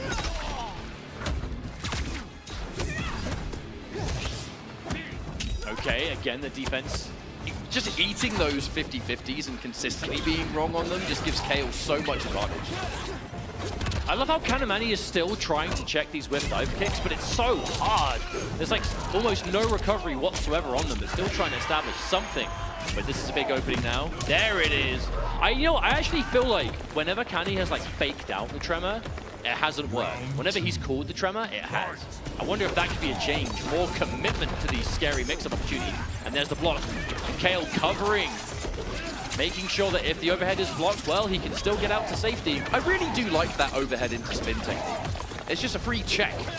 On hit, you get damage. If not, then who cares? I mean, is it the, is it the biggest reward you can get off that overhead? No. But is it going to keep you safe if it is blocked? Absolutely. Oh, these throw techs have just been on the money every single time. Looking for the down counter poke. Another throw tech. Kale says, get away. Escape failed this time. Oh, but there it is, the confirm. Tricky confirm too. The first hit of board one blocked, but the second and third good. And another delayed mid. This time the block on the low overhead. That block might have saved Kale's skin in this match because Kanamani just needs a little bit more damage, shy of 300 to bring us to a game 5. Many of us expected a game 5. Will we get there though is the question. Oh, I hope so. And Evo top 8. You do always have to be quite careful with any sort of projectiles. Didn't have the meter. Just shy of it. Like a shred away from having enough. Okay. You're definitely dead. Unbreakable? Yeah. Yes, indeed. Yeah. Game 5 is secured. And it's all going to come down to this. One more match. But even there, the boldness to just commit to Fatal Blow there. I mean, if you do have Breaker available, yes, you can take more risks, but at the same time when you're that low, a great option from Kanamani. I like that choice because Kale has been poking after that overhead like almost every time. So Kani just trying to establish armor maybe, send a message. Lovely block. A really good interrupt, though, from online Kale. He's going to let it rock. There are so many layers to both of their offense right now. Fundamentally, it's coming down to what kind of options Kale is choosing versus Kanamani, the flip, other things too. Armor meets armor, but in this case, Kani still has meter, and he will spend it. All right, full combo. It's going to take a good amount of time. It means that we're going to be able to get Tremor back even faster now the snaps come out. First time I've seen that in the whole match. Easier said than done to find the space for it, but manages. Okay. Kale finishing the string, looking for the advantage. Kani not letting it happen. Interesting trade. And there it is again. The mix-up is good, and Kanamani finds himself at match point. Round 2. It's a critical moment here for online Kale. If you want the young man to make it through, you don't have much time left to cheer him on, I tell you that much. Okay, trying to go for a quick jump back projectile, not getting it this time. Oh, Fake! wow, okay. The fake! That is the first time, maybe in the entire set, that the tremor fake out has resulted in a successful hit. Which means if you get a hit on the fake out, you then have tremor to use again later. Pretty scary. Really difficult situation. We are on the verge of getting a combo break. That does mean, though, that Lau's going to have to choose break or armor. A hard choice. Kanamani can just sort of chill out at this range at the moment. He's got tremor, he can meet shield, he can build his own resources. There's like just shy of 40 seconds on the clock. There is no rush here. I mean, you don't need to. Nice anti-air, but again, the rocket coming down. Take every hit you can. A pivotal break. That break has kept Kale in this tournament. And can he find something else on the back of it? Tries to upblock. But this time again, Kanamani not looking to commit this time. Really wanting to take this win slowly and steadily. All right, the good block of the low. That actual low block might be everything. Do you have time to make this comeback? Hang on, I don't know. Go big or go home! Go big or go home! There's not much time! Is this fatal blow going to be enough? That is the question! This has got to be enough for the lead. It is, it is! With 1 second left, I don't think there's anything Kanamani can do to get back in this round. That has to be enough. 1 second to go and the missile to shut it down even more! Still alive in this set! That was what a catch! That was a long second, I'll tell you what, but we are going down to the final round here. Game number 5, 1 round apiece. Who advances and who is going home? So much momentum on the back of that. However, the good blocks. We got hit by 1 bit of the ground pound, but who cares? It's negligible damage. Online Kale, really good in the meter department. The air hat just to keep you from eating that air trade. A lovely throw. It's impossible to call who has the lead right now. Okay, avoided it. Online Kale. Okay, wow, that was so risky There from wasn't Kanamani. even a tremor! No, that was from the heart. Another meat shield. Better Tremor take the hit than you. Uh-oh, but then as soon as one connects, Online Kale, smelling blood going in. Keeps it nice and simple, standing one ender. Uh-oh, 50-50s. A down one. Potential pressure here, gets the counter hit. The break, this is too close for comfort. So much resource on the side of Kanamani, except health. He finds the mix! He finds the mix! Kanamani pulls the trigger on Fatal Blow, and in a true nail biter, moves on. A rivalry that is slowly becoming more and more apparent. That was an exhausting set.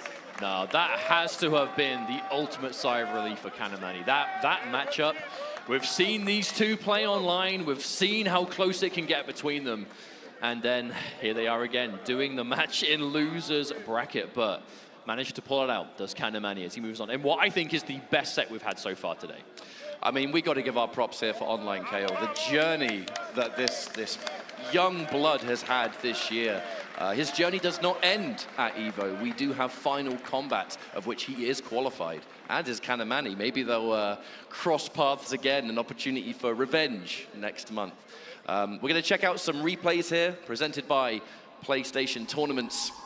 Speaking of which, PlayStation Tournaments, the reason that Kanamani was able to attend EVO this year. It was actually. Kanamani won the road to EVO for Europe, and that is why he is here. And actually, fun fact, last year, Javier won the version as well. So actually, we have 2 European PlayStation Tournament champions in this top 8. If that isn't reason enough for you to get involved in these, I don't know what else is.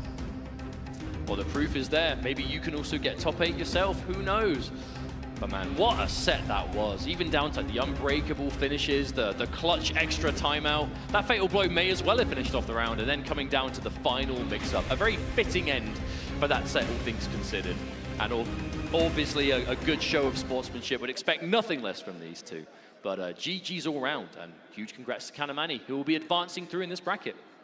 There are so many emotions riding at the moment. There are so many stories, more stuff to talk about. But before we talk about all of that, we are going to throw to another break. So thank you so much for watching so far. Stick around. We'll be right back. New Chipotle Honey Chicken. brings a hint of pure honey and seared smoked peppers with fresh chicken hot off the grill. For Chipotle heat with a touch of sweet and a perfectly balanced sauce. Chipotle honey chicken takes heat and sweet to a whole new level.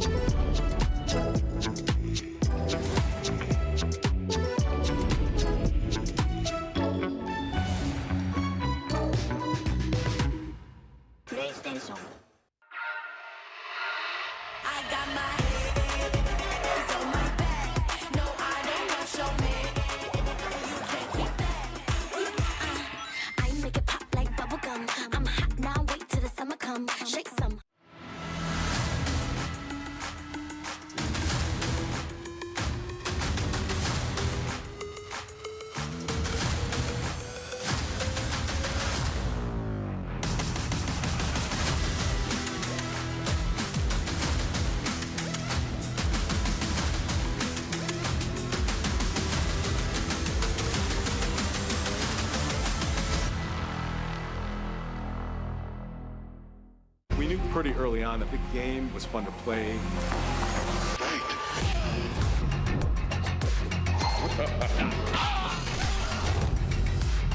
It became something that added to the mystique of Mortal Kombat.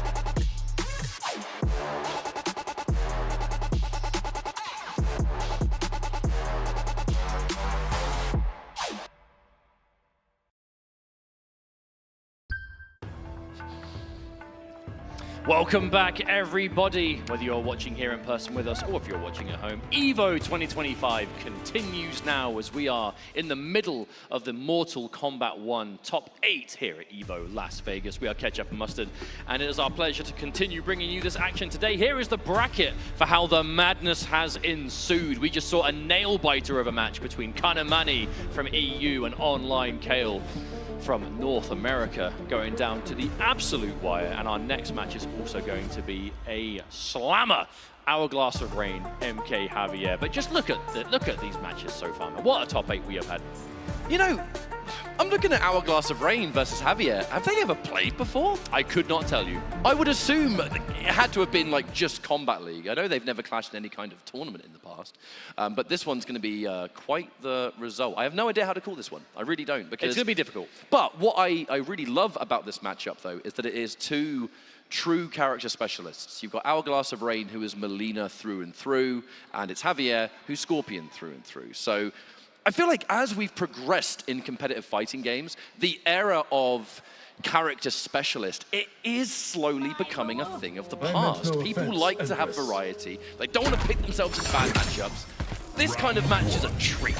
But what makes me laugh, though, is, and I'm not firing shots, but to both Hourglass and Javier, I've seen both of them over the time pretend like they're picking up other characters, and then when it's in tournament, it's Scorpion, Melina. You can't quit your favorite. That's just how it goes. Hey, but they took him to EVO top 8, so, you know, clearly something is right. But the big change here, though, is the Scorpion Tremor from Javier, which is much more of a, I suppose, kind of like traditional Scorpion team that this game has seen. A lot of like safe death spin, nice damage extensions. You don't quite get the same overhead low that you get from Pharah and the massive throw combos, but still, you definitely get a lot of interesting tools that Scorpion very much likes to have. Scorpion Pharah is an anomaly for the character. Like, Tremor brings you much more to a fundamental that he hit and runs, you know, and that's the whole thing. Lovely break there from Javier. Confident, though, I must say, because that was a brave option. Is he going to go for bait the breakout, maybe? No break. No, they will choose to break at the last minute. Has to be plus. The throw.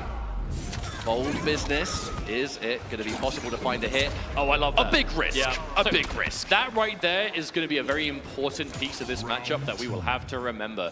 There is basically nowhere on screen that you can spear that ball will not pick it up. And that ball is a full launch every time. Oh, okay, no. We're going to be seeing Javier fish for that quite a few times. That meterless Hellfire into Tremor launch does so much damage. But it is not unblockable. A hard read there from Hourglass, though. I know sometimes Melina players can sometimes get full roll on accident, so I'm never going to boldly claim whether it was or not. I'm not a Melina player, however. That is a big part of the team right there. Death spin into Tremor punch. She is the right character, though, that you could assume that it's probably intentional whenever you see a ball. It's just Melina players, isn't it? It's hard to tell. No, for real, it's part of the Melina DNA. You are playing the character wrong if you are not throwing out a ball every now and then. I'll be honest. You've got to install the fear into your opponent. You know what I'm saying? It's got to be done. Oh, wow. Advancing overhead. Looked for the reversal, but just covering way too much space. Tremor nowhere to be found, and that will be game number 1 for Hourglass of Rain. A solid start. You can definitely see how punishing it can be, though, right?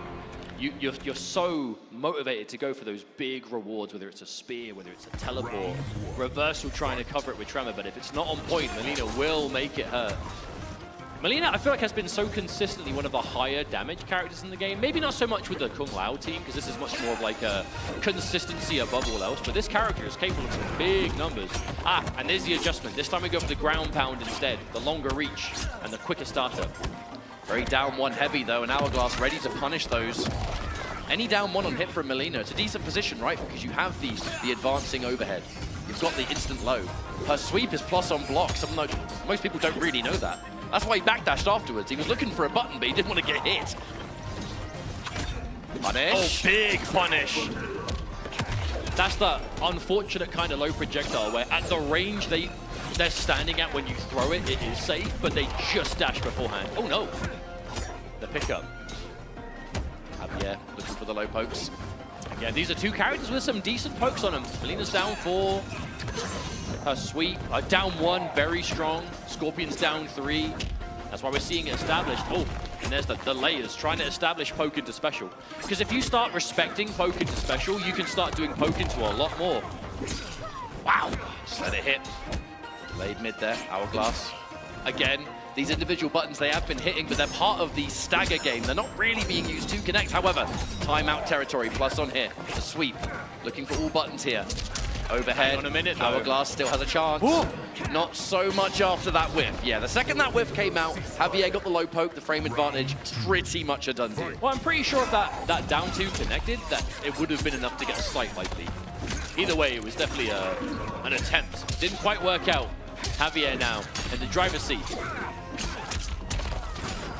Good knockdown, meaty mid. Oh, did go for the up block. There is some specific answers for that overhead. The death spin was slowed down in the patch that happened a few months ago. Stagger. Okay, again, we are seeing so many throw techs in this top 8. Which is important because there's so many characters, they have that real strike throw threat. Oh, hello. Really loving the use of this Kung Lao orbiting hat. It really isn't a cameo attack that many players use, but Melina's application of it is pretty ridiculous, to be honest. Damage plus frames, safe advances if you cover it with a low hat as well. Great tech. But that is kind of like classic Hourglass of Rain. In the neutral, just back off, build that time, get the cameo back. Don't go in until you've got the resources available. You've got 99 seconds, use them. Both players sitting on 3 bars a meter. Doesn't punch Melina, but does punch Kung Lao in the head. Yeah, a lot of advantage on that, but nothing else to be too afraid of. Another escape failed. We're seeing so many throw attempts. And the techs always tried. Every time there's that low hat, I'm just so certain that Scorpion teleport is on Hourglass of Rain's mind. Even then, backing up, you know, you don't want to get in a weird situation here. Happy to play. Yeah, Hourglass so consistent with those up blocks now. Not really eating any chips whatsoever. Okay. Again, Melina not going to overhead low you to death when they do connect. They can add up. Oh, tried! Oh, punished! Oh, this is Unbreakable. big. There's another bar too. Oh my God, are you serious? He just went one down two to another. I have never seen that exchange before. I wonder if Javier, like, is there a possibility that maybe he could have continued off of that and just gone for a larger combo, or do you reckon he just wanted the reset? Because in that instance, I think if you do reset off of that Hellfire, the next hit probably wins, but Hourglass always ready. Scorpion. What's a way to return to an EX down 2, being on the receiving end? Do it yourself. Such a strong tool, though. I'm not surprised to see players really make the most of it these days. Javier putting his tournament life behind the Ferrer. A very different style of Scorpion. A lot of the ways that Trevor's been playing here, Hourglass has been shutting down. Wonderful defense, amazing neutral. Just the death spin isn't really doing much. Yeah. And it's been pivotal to his game plan. Well, think about it. What do you pick Tremor for? It's like death spin safety for, like, you know, chip damage adding up. Oh, wow, got caught. Damage extensions maybe off of Hellfire. Oh, speaking of damage, tries to go for the pain in game, but it didn't work out. Still does have the damage buff, but I just don't think you're going to have a chance to use it. There's the up block, but again, one of those overheads that up block doesn't actually make punishable. Okay, there's the low. I mean, this is the right team to make the comeback. It's going to be resource heavy, but... Overhead, no, too early, too early! Oh, no! Oh, heartbreaker for Javi, yeah. You do have to delay your Ferrer move, otherwise it does just combo and it's wasted. And Hourglass looking so ready for this match. And there's the catch on the teleport cancel. Javier trying to fight back, but Hourglass looking just one step ahead in the set, and there's something can change. It's the readiness for the matchup, right? It was the up blocks before. It's the ducks always. Nice down one, turn stealing. However, oh, was that a roll I saw there? I swear I saw the effect there.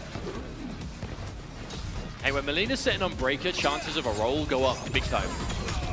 Okay, armor's through. Not a huge reward. Lovely reactionary. Oh, wow. Get off me. Again, I love how Hourglass is so good at spacing the max distance of that down one. It kind of just creates that sweep distance box in front of her where it's like, no, this is my space. You cannot occupy it. Oh, again, the anti-air ball. Such a versatile move, and Hourglass is using it so surgically. Oof. Gotta watch out for these low hats at this distance. Beautiful block on the low, and the punish! That punish! You can't break in time because Ferrer still has to leave the screen! Okay, this is match point Hourglass. One more hit could take the set. Oh, got hit by the low hat. Challenging the low hat on hit Javier. Down on life, but never mind. Now that life is 0. Hourglass of Rain with a strong showing and a 3-0 dominating victory over Javier. I feel like Javier, you're going to want to do, you know, if you manage to get into this Evo top 8, you're never going to be satisfied. However, I do very much have to assume that he's going to end this in a good mood. You know, he was able to, the entire collection of the year's worth of effort, it was concluded here for him. Final combat is in his grasp. And I say to that, well done. But Hourglass looking just as dominant as everyone was expecting, still in this tournament now and entering the top 4. Really good stuff. I mean, if you're Hourglass, you're sitting pretty. You know, losers bracket, yes, it's difficult. Yes, there's a lot of work to be done, but it's work that can be done, absolutely. We've seen players win Evo from the losers bracket so many times in the past. But especially for a player who has that kind of clutch factor. Yes, was off to a bit of a rough start against Sonic Fox, but is very much kind of woken up, you know, going from being on the receiving end of a 3-0 to then doing one yourself. And now, Kana Mani versus Hourglass of Rain is going to be a match we have to look forward to in the future, but not right this second. Because, my friends, it is time. We go back up to the winners bracket. Sonic Fox versus Nicholas. This is a matchup that we have seen time and time and time and time again in MK1. I feel like, statistically speaking, they just are the #1 and #2 players in this game. You know, whether it was Final Combat last year, whether it was Evo last year, these two players, they always bring the heat, and it's always them in the finals when the chips are down. And the chips are down, absolutely, because we're in Vegas, and it is Evo 2025. The question is, will we be seeing any differences this time? Sonic Fox looking to secure, what is it, the 8th EVO trophy at this point? I'm not about to list them off, but yes, 8. If Sonic Fox can do this, it would be the 8th overall EVO win, and that's not necessarily in just NRS games, even though of those current 7, there are many NRS. There includes other games as well. I mean, just a multi-game success through and through, but always has that kind of home in the NRS scene. That is the community that Sonic Fox was kind of created within. Nicholas, fantastic player, again, very MK focused in general, and it's always a good match when these two play. Much like Sonic Fox though, Nicholas and Scorpion Prox getting into competitive at a very young age. Really sort of born and bred in that competitive environment. And it's no surprise with the likes of, you know, South America to practice against. Oh mate, we're old. All intents and purposes, we are the old timers now. These new, especially again from South America, the young like teenage players who. But it's not just Mortal Kombat for that. I mean, No. even EVO alone, South America has so many young players for other fighting games that are just leagues ahead of so many of the rest of us. It's hey, I don't know what they're a bit unfair. I don't know what they're putting in the water in Chile, but it's making these kids good at video games. I'll tell you that. But Nicholas, what matchup are we expecting to see? Because we've seen a fair few characters from Nicholas at this point. You know, last year it was almost exclusively Johnny Cage, which I'm sure he still has, but we haven't really seen him need to play it in a while. It's been a mix of some Reiko yesterday, a lot of Havoc, I will say, a significant amount of Havoc Movado. Because that is the style that both Nicholas and his brother Scorpion Prox, you know, shout outs to them both, have always done. They have that ultimate kind of training technique where they're both equally as good at the game and are like super top level players. They, between them, play basically everything in the game. And they just play against each other all the time. So they are grinding countless matchups. You are very unlikely to surprise them in tournament, but it also means they have access to a lot themselves. Even that though, I mean, you know, I might expose myself for having the worst memory in the world, but didn't we see Nicholas use a really optimal Baraka Tremor yesterday? I think it was him. Yeah, I'm fairly sure. But it was either him or Scorpion Prox. As a twin, this is a blow up to say. I've seen them both play Baraka. But they often do play the same characters as each other. So if one of them plays it, I'm inclined to think they both do. But either way, Sonic Fox has been fully all aboard the ketchup and mustard train, the Cyrax and the Sector. Versus Havoc, though. All right, it's going to be a Cyrax match. I was talking to Fox yesterday, right? And, you know, congratulated them on the top 8, and they was like, you know, I bet you like watching the Sector, of which I did. But then immediately said to me, I am really sorry, though. I've got a Cyrax path. But that's the benefit of playing multiple characters. You look at the matchups you're likely to play, and you prepare accordingly. All right, let's find out who's going to make it into Grand Finals. Winner's side, the ultimate comfort zone. Havoc versus Cyrax. Brawn and Brute Force versus setups all day. But Cyrax, Mad and Bo, this is that Sonic Fox team. It's everything Fox likes in a character like this. Oh, what, not letting you play the game? I mean, a lot of one-sided setup opportunity. Look at the development. What do you do? The setups are strong. The mind games are heavy. On the flip side, we are seeing Havoc Movado right there. Oh, that was so cheeky. So I love that adaptation, though, because a big like source of counterplay you have access to if you've got Movado cameo is Wake Up Mine. You know, Movado Mine is an ambush. You can do it very quickly. Calling it on Wake Up can kind of help you out because they'll become active. If you guess wrong on a setup, they might get pulled into it, they get zapped, whatever. And I feel like we've seen Sonic Fox particularly have that used against. Oh, the dash cancel, it's disgusting. And as if there weren't enough layers, Mustard. Oh, it just never ends. This team is filthy. But hey, Havoc Movado, we've seen this team once or twice. Down, but certainly not out. Oh, going in for ourselves. I heard the little, you know that Movado was popped there, but just wasn't ready. Okay, another grab. What's it going to be this time? We do see 2 meters on the side of Sonic Fox. Will we see the meter drain end? We do, and that, not only do you get the meter drain, you also get the drink. So now the dash cancel's in play. Oh, the mix-up between 2-1 for the overhead and 2 Madam Bo. You know, I had wondered why we started seeing Sonic Fox go for that overhead, but with bombs on the screen, is it even unsafe? Oh my God! Perfect time we saw. The mix-up was committed to, but a throw tech on the dash cancel. Hang on a minute. Beautiful throw tech there from Nicholas. Oh no, Madam Bo! You're so rude, mate! Again, waiting. Punish on the down one. Mix up. No. Playing it safe. Waits for the reversal. Goes underneath. What? Oh my goodness! What even happened there? The back 2-2 underneath the bottle toss. Movado ready to make the most of it.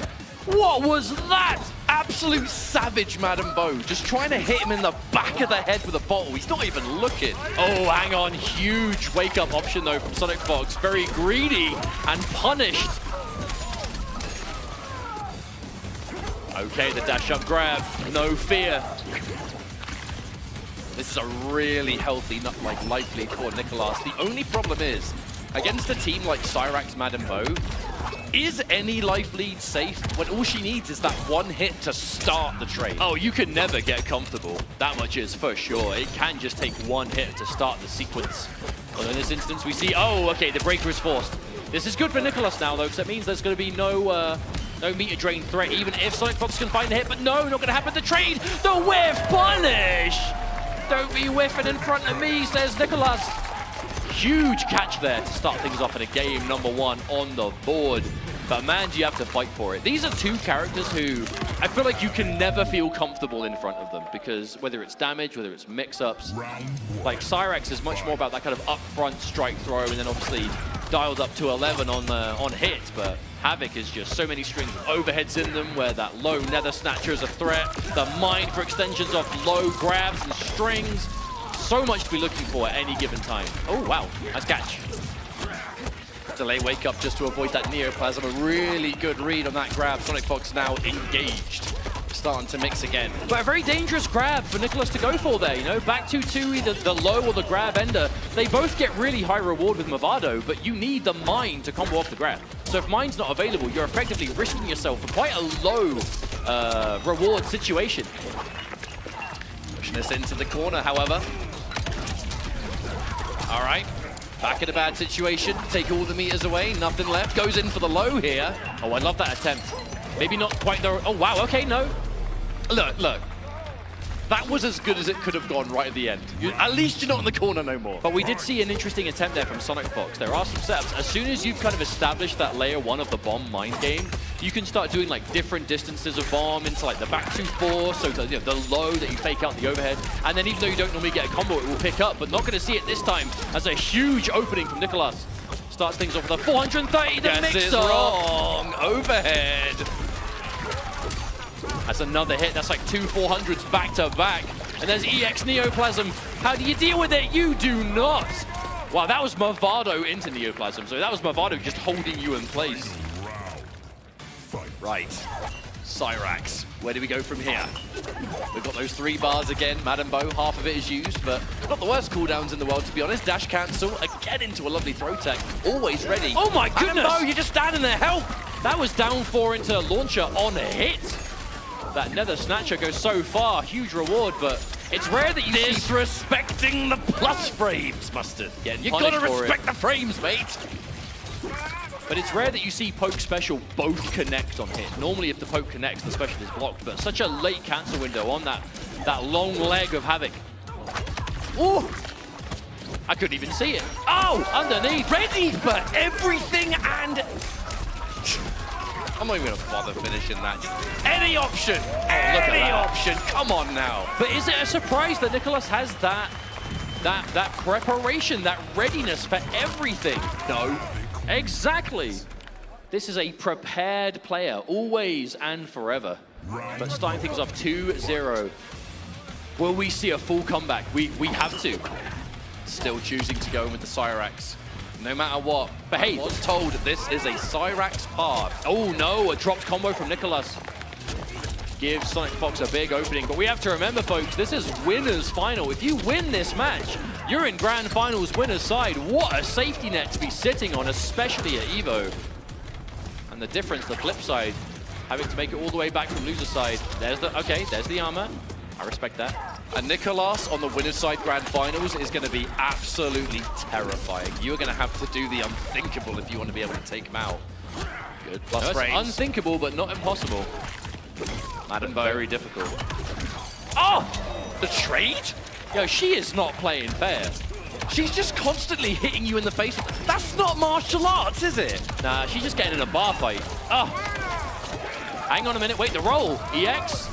No, just going straight for Fatal Blow. Okay, okay. Right. We're going to do really good damage here. However, this is not going to be the end of the round. I mean, we're going to get the slide. Yeah, Movado's back, so you do get slide potential off of this. The question is, does Nicholas want to do it? He does. But I think Fox takes the slide on purpose. Get the distance. Down 2. Oh, yes, I love that choice. Don't even have to worry about Madam Bo there. This is match point for Nicholas.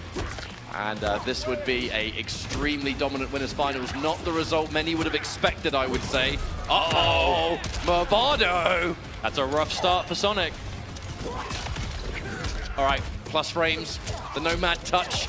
Immediately caught swinging, though. That's going to be a confirmed Fox. The breaker activated. Oh. Plus frames. Fox, every single disrespect of plus frames here is going to be catastrophic. You got to be so careful now. The thing is, it's the defense from Nicholas. Is it just me, or we have not had a chance to see like this? Oh, that would have been really cool. Mixed up. Uh-oh. We haven't had a chance to see like the setups get on board in so long. This is just all Nicholas right now. He's going in for the win. Can he find it? Can he take out Sonic Fox 3-0? One potential hit more to decide. Plus frames. Oh, that challenge! So shocked you still challenged. But that's the confidence. Set. But that's the confidence, and look at the reward. There's the drain. We haven't seen this in a while. Bomb 1, bomb 2. Overhead. Oh no, wasn't ready for the follow-up though. Even if you did, I think even if Sonic Fox was able to pick up from that, you maybe would have landed on the mine. I think that's a blessing in disguise. Tries down here, but no. Still alive, barely. 10 seconds on the clock. Not much time left to make magic happen. You've got to do something. The grab! The grab at the last minute! Sonic Fox finds it! And that is just to stay alive in the match. We've got another round to go after this. I mean, this doesn't scale if you do it really early. This might... Oh, actually, is it even enough? Oh my goodness, I don't know if it is. It is! Whoa, actually, for a slight minute there, I was like, maybe not. Don't but worry, it is Mustard. just... One of these days, you'll be right about Fatal Blow damage, but it's not today. You're all right. You are correct.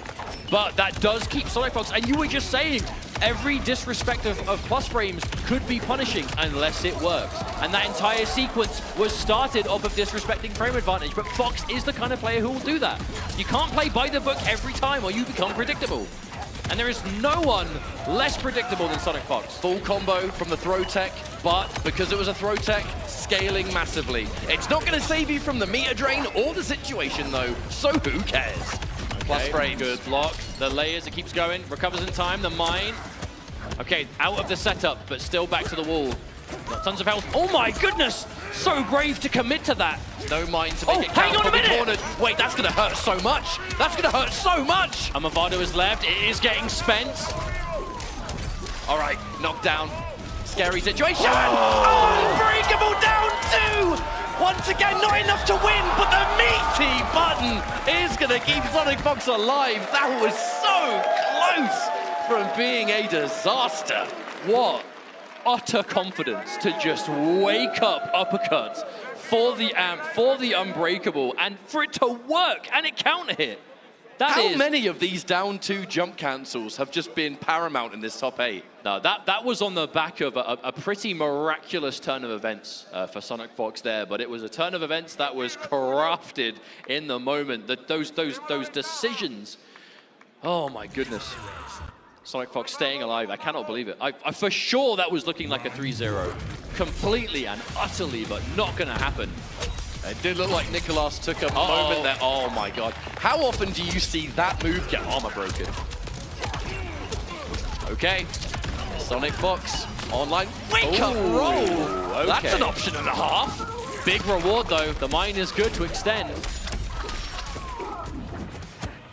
Okay, good punish. Okay, the grab. The layers. And back here we are again. Not wasting any time either. We want the drink and we want the meter drain. Uh-oh, caught out of it. Nicholas trying to go for these really, I would say, slippery escape attempts. Oh, tries to cancel to avoid the bomb, but this time Fox is ready. Definitely tried to get a cheeky drink in there, but Madam Bo was like, no, you've had enough, my friend. But all you need is one. One drink is enough to get the dash cancel, which is the most important thing we see Fox typically go for. You see the flawless block on that down 4 into the dash in punish on the down 1. A big miss though, unfortunately. Not that it matters. Nicolas caught trying to jump out. Does look to be far less more comfortable on the defense in this game. Oh no, the flurry. What's it going to be? Oh, the jump!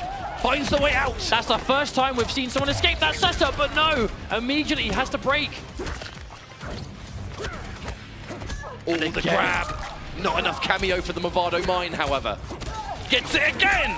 This time, the mine is locked and loaded. I can't expect we will see a break here from Fox. With that kind of meter left, you know Fox is just looking for that kill. Any hit into EXNet. Would this be it? Escape failed. Uh-oh. This hit will not kill, but the mix-up that follows absolutely could. The combos are going to take quite a while. That's going to give Madambo time to the regenerate. The defensive mine, it is going to come out, and the fatal blow is going to hit. You can't break because Madambo is standing in the background. Okay, this might just be enough for a life lead. If you go for the Movado slide again, last time Fox took the hit. This time blocks. This time blocks and looks for the armor. Oh, that was ridiculously bold from Nicolas. However, a match point has been secured. But that was just enough health left. You can absorb it with the armor, and then responding in kind. This is such an armored match right now. Yep, good blocks. Oh, the counter hit. Sorry, Fox looking to swing as early as possible for big reward now. My spider senses tell me that we might see a meter drain. Oh no, this is tricky. This is tricky. Weird setup. What? Oh! I have never seen that. You can even tell what side she was on while she was doing the move. Yeah, you keep that one up your sleeve for a rainy day. And it is pouring now here in this Evo top 8. Good break. Nicolas has... The low! Oh, never That's mind. A combo! Never mind. Was about to say has such a comeback to make, but not going to get the chance. Nicolas was unfathomably close to a 3-0, and I feel like before you know it, everything's just going wrong. Did you hear that? Reiko. The big character change here from Nicolas. This is a character, I wouldn't say it's one of his most played in competitive, but he has used Reiko a lot. Currently, Reiko quite scary, quite a mix-up machine of his own.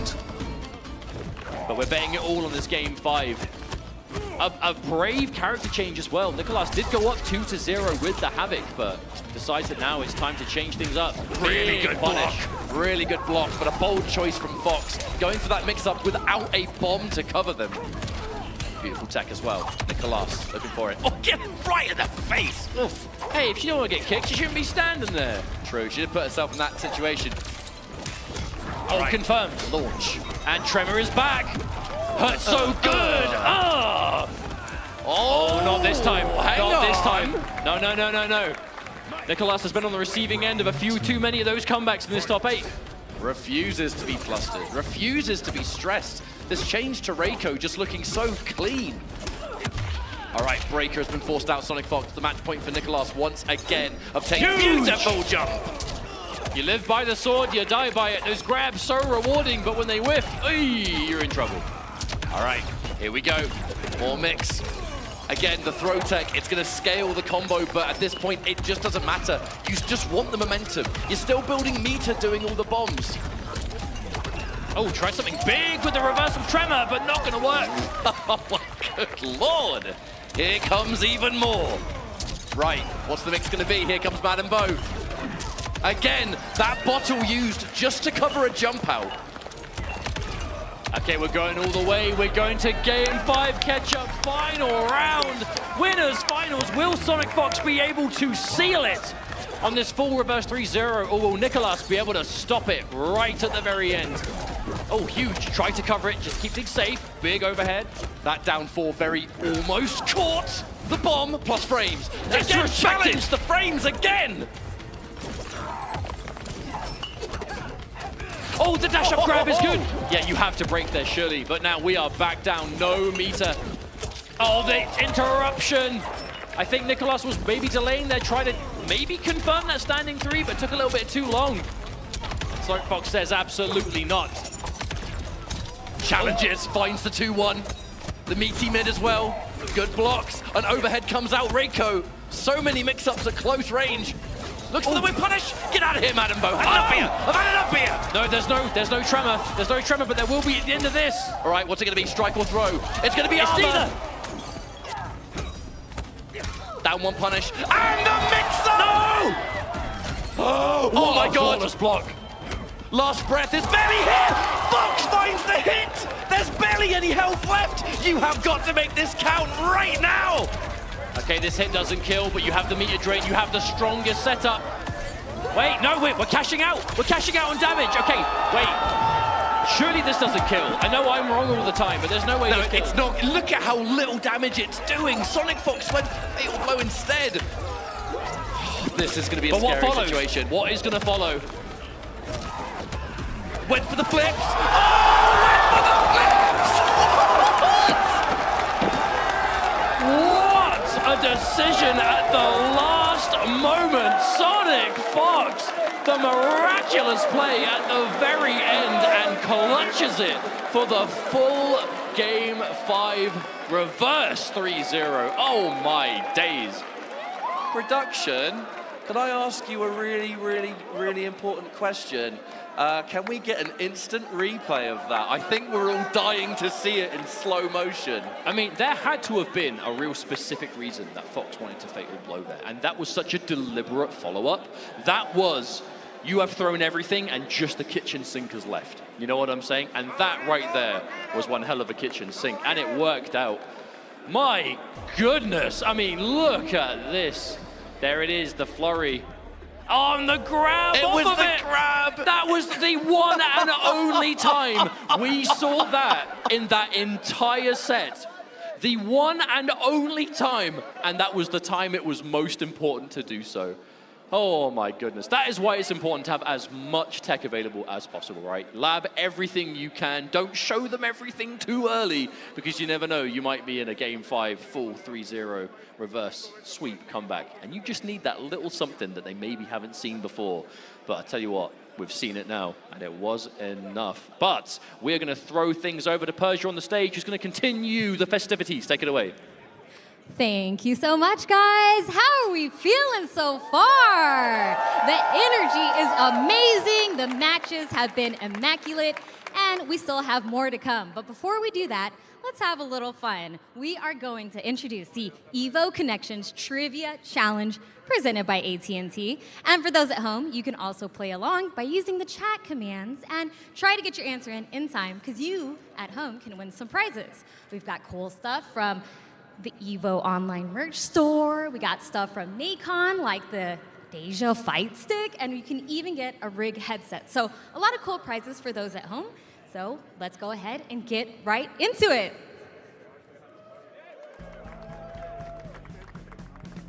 Hello, everybody. Welcome back to EVO Connections Trivia presented by AT&T. I'm here with Sherry Jennings. We're going to see how much she really knows about fighting games. I'm going to ask you a question. You got 30 seconds to answer it. 30 seconds. We're going right into it. Okay. How many players have won EVO back-to-back in their respective franchise? This is the hardest one. Good luck, Sherry.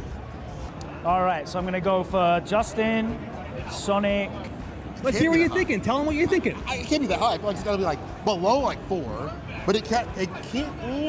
What does that mean? What does that mean? What does that mean, chat? What's he doing? It's kind of a tough one, but think it through. I'll give you a hint. It's high. Believe it or not. It's high. Okay. So I know Justin probably went back to back. It's hard for me to imagine that that's more than 4 or 5 people, right? Let me see. 4. I'm gonna say 3. 3. Oh my God. I'm gonna go with 8. I'm gonna say 5. I'm gonna go for 7. I'm gonna go 12. You were the closest one. Yes! You were the closest one. The correct answer is 15, but you were by far the closest one. Thank you, everybody, for joining us at EVO Connection Trivia presented by AT&T. Make sure you hang out and lock in with us for the rest of the weekend. We're going to have more connections and more trivia to win some great prizes. So thank you very much. We'll see you guys soon. Sorry, Sherry. These last few years, Chipotle has treated us good, giving away thousands of dollars worth of free entree cards. This year, they're taking it to the next level with a free air-conditioned ride to get some free food. If you're ready to go get some free Chipotle, make some noise! Chipotle! We're here. Let's go. I guess there is a silver foil lining to washing out of pools day one.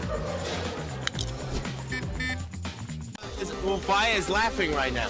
Look at Vaya laughing right now. Oh, he's doing a dance. What is he doing? Man, he's too ready, you know. Not today, man. Block him all! Oh my God!円参加して、でその時また賞金額が上がって、いや気持ちは調子良かったですね。So it's much more than just playing. It's being a part of this community.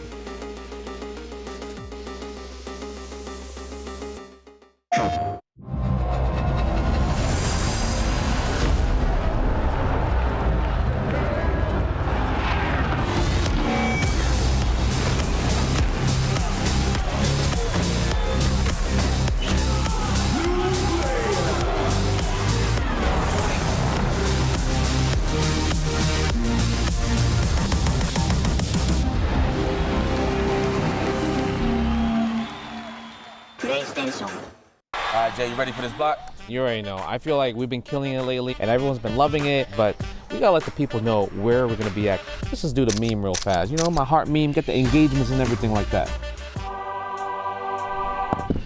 Yipes.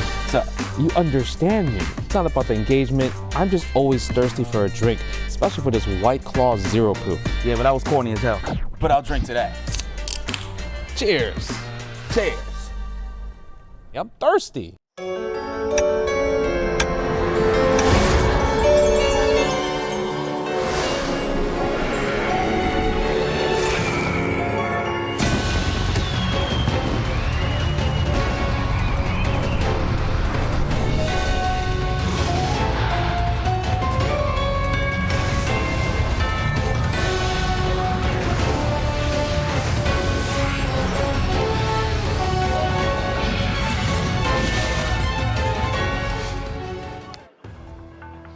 What's going on, you beautiful gamers? Here for EVO 2025. My name's Ketchup, joined by Mustard. How's it going? Mortal Kombat is well underway. However, only a small handful of players remain. Regrettably so, but as is the way the cookie crumbles here every single year, where only one can win. Usually it's Sonic Fox, but maybe it won't this time. But on the back of the result we just saw, with that miraculous reverse 3-0 we saw in winners finals between Sonic Fox and Nicholas, with Cyrax tech I have never seen before. A wise man once said, save that for nationals. Yep, and Evo might be that. Just a bit, just a little bit. If you're not going to pull the trigger here, I mean, where do you? Now, our next matchup, Kanamani versus Hourglass of Rain. We are in our official top 4 territory. Kanamani, he has been fighting for his life in this bracket, and a matchup that I'm very, very excited to see. And I can say now the sole European. Yeah, you should have just saved it, mate. You'd have been perfectly fine. However, the winner of this match goes on to fight Nicholas. Oh, man. Every single match here is now going to be insane. Hourglass of Rain stepping up to the stage. Hey, has had the tournament of the life. But absolutely. I have to say it. I'm so happy to see Hourglass doing well here, because of the 4 players left, if we're going back to kind of pro competition, you know, standings for a minute, Sonic Fox, Nicholas, and Kanamani, they're pretty much already confirmed for finals. Yes. If you win EVO, you directly qualify for Final Combat in Mexico in just over a month's time. It is a direct qualifying invite. Hourglass of Rain qualified for finals last year, but due to circumstances, could not attend. So had the skills to make it, but wasn't able to play, which is so unfortunate. Could this be time for that turnaround? What a story it would be to qualify for Final Combat by beating Kanamani, then Nicholas, then Sonic Fox. That would be one hell of a journey to confirm yourself for the World Finals for MK. One could call that the most insane EVO run in Mortal Kombat history. I mean, it would be in the argument, for sure. It would be in the conversation. But let's not get ahead of ourselves. We still have to get through this set, but we know we're going to be getting Melina out of Hourglass of Rain. Who the hell is Kanamani going to pick? I'm not sure, but we have seen Melina be an effective answer versus Kanamani in the past. We've seen players like VGY, who, you know, another UK, EU player, has picked Melina specifically against Kani in the past because it's a player thing. It's Kanamani, the way he plays, doesn't really like fighting this character. That was already months ago, so this could be like ancient information, and now Kani is completely fine with the character.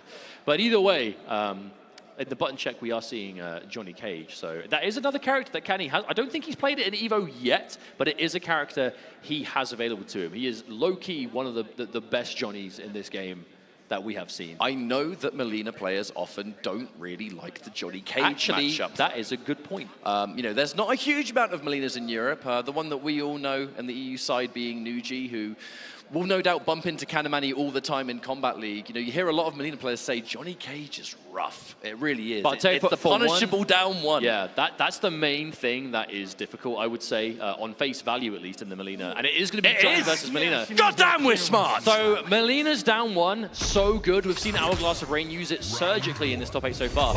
It is -10 on block. Johnny Cage, the only character in the game with a 9-frame mid. The short answer is he can punish her down one on block with a mid, which is full combo launch, full combo, big damage territory.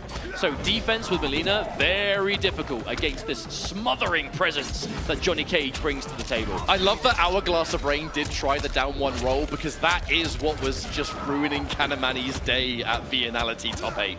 But the first time it comes out here, it doesn't work. The delayed uppercut. And just like that, Kanamani, round 1 on the board. Expect to see a lot more of this lockdown. Okay, nice lovely. throw. I do love how it's the orbiting hat on block and not necessarily just low hat all the time. Well, low hat is about -3 on block, so that versus Johnny Cage, he loves those minus frames. Oh, there it is, the armor though again. And he builds so much meter, does Johnny. And it is also Johnny Tremor. This is a scary team. High damage, especially in the corner. Good safety, launching off of Rising Star, everything you need.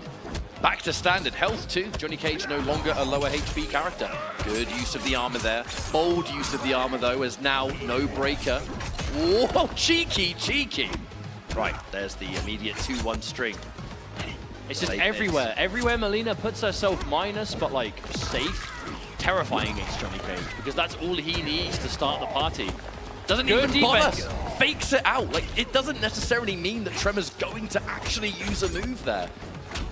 There it is, yeah. Break has to come through. I mean, Hourglass hasn't been opened up by much, but it's just chip damage here, a little bit, you know, a string here, normal whatever. And slowly but surely it's adding up to a pretty big life deficit. And again, Kanamani does not have to overextend. Just keep everything safe, keep the mind games immediately to character select. Now, this does interest me, because the reality is Johnny Cage versus Melina, it's a difficult match. Ah, okay, so we're now going to have a bit more health to work with. We're going to be able to go for some more counter pokes, perhaps. The defensive use of Tremor might be a lot more beneficial than Lao. This isn't going to be a game of crazy offense. This is just tools to defend in a tricky matchup. Oh no! Kanamani dashes completely in between Tremor and Melina. Oh! That was a strange exchange, but one that works out. Yeah, the throw tech from Kanamani. Hourglass tried to pick up from it, but a really funky angle there. Unfortunately, couldn't quite find it. And again, already back to the wall. This is not where you want to be. Big combo damage coming through. There's the end. Safe jump. Yep, delay wake up. Instant armor. Hourglass does not want to be sitting here blocking. Oh, the fake. Just the low. Well, I think part of this match, too, is that using some of the armor in these situations, if you're saving the break for just when Johnny Cage opens you up, you're going to break and then you're going to be right back in the same situation with no armor, no defensive options, really. So if you can spend armor to reverse that momentum and then try and get some aggression of your own, probably more beneficial. Down one to steal the turn. Oh, hello. Going in. No, oh, the interrupt. instant challenge, yeah.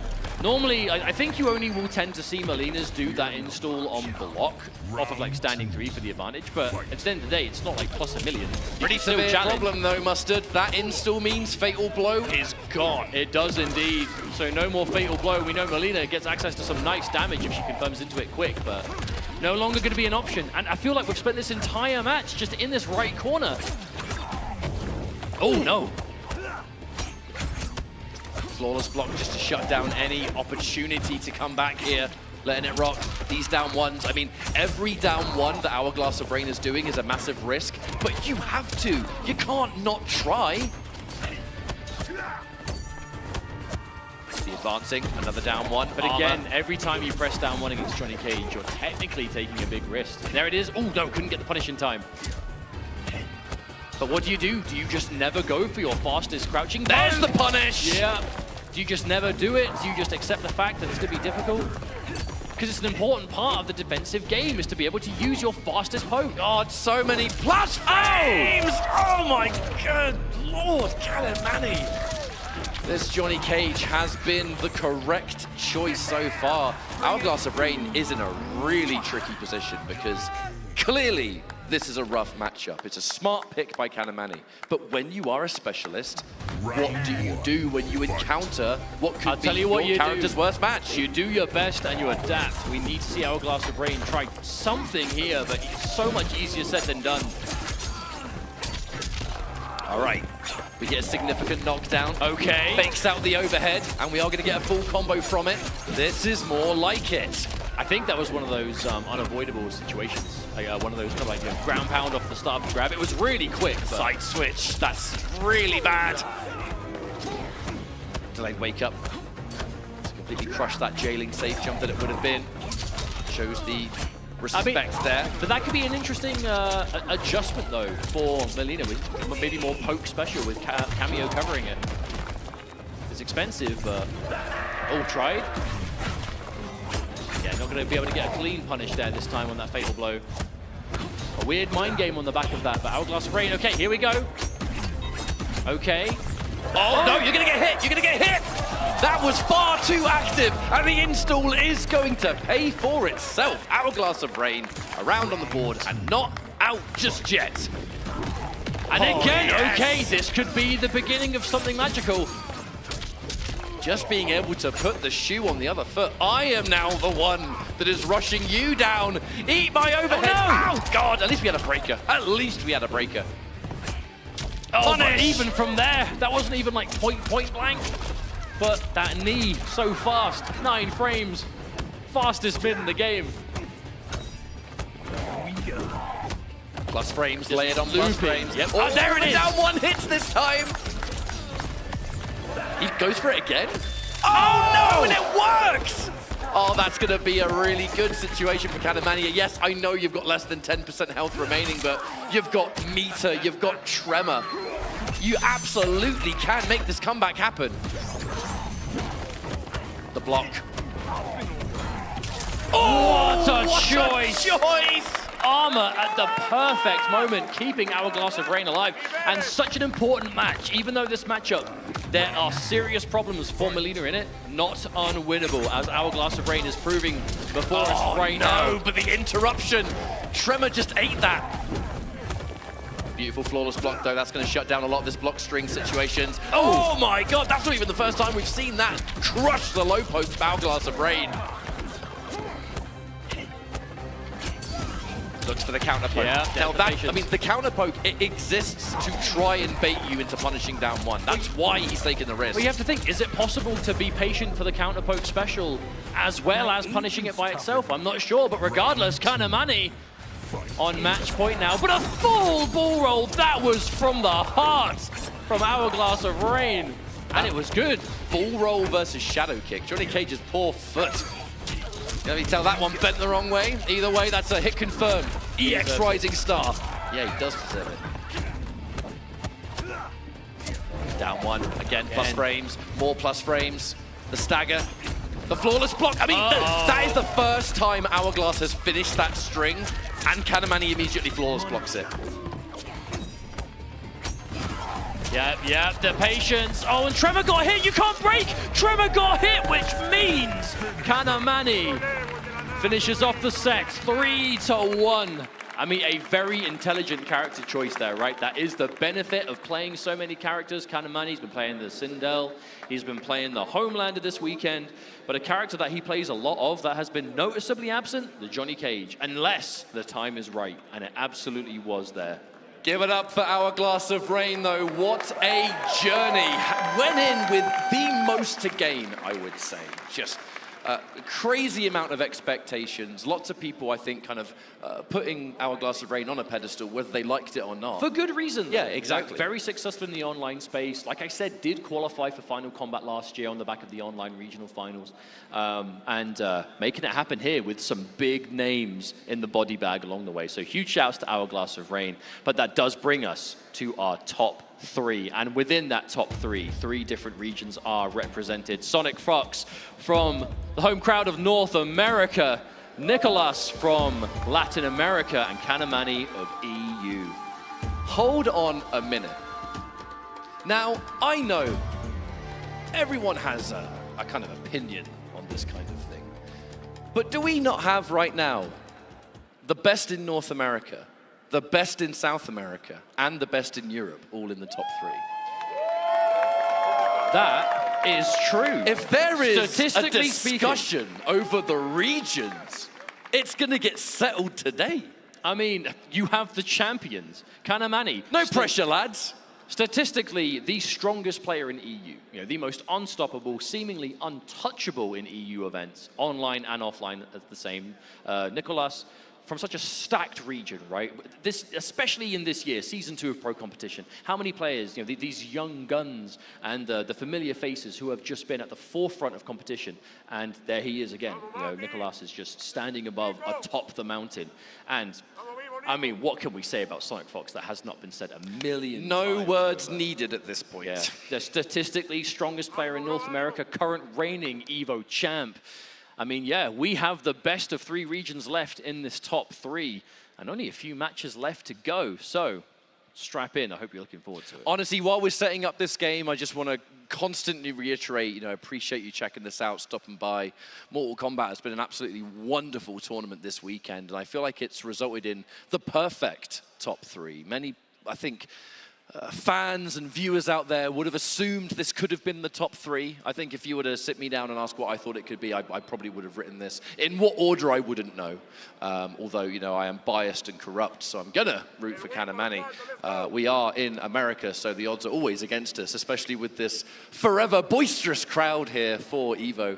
But we're not quite there yet. The winner of this match, minimum 2nd place, faces off against Sonic Fox for a chance to be the Grand Champion of EVO Mortal Kombat. It's so hard to beat Fox in this tournament, but if anyone can do it, it's going to be one of these 2 guys. Yeah, I personally, I really hope we do see, and this is going to sound like EU bias, I'm kind of rooting for Kanamani here, not just for EU fame, but for the fact that we haven't seen Kani and Sonic Fox play in tournament yet.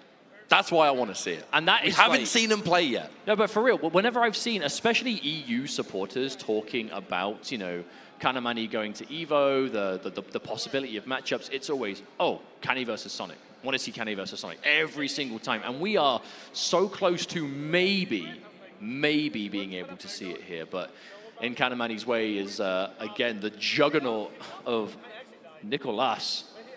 We could maybe, on the flip side though, if Nicholas is able to win this losers finals, our grand finals is a run back of last year. We have to look at it realistically though. Nicholas was the one that defeated Kanamani. He is going into this as the favorite. However, looks like a separating factor is that we have a new matchup on our hands. Johnny Cage versus Reiko. But Nicholas Kanamani has fought against Axstar so many times, he is going to know this matchup like the back of his hand.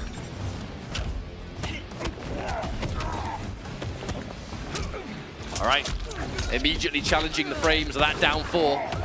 This is going to be an absolute brawler of a match. 2 characters that just want to get in and do their thing. Punish! All right, knockdown for Kanamani. The big jump in. Oh, he tried. You see that quick attempt at a micro duck?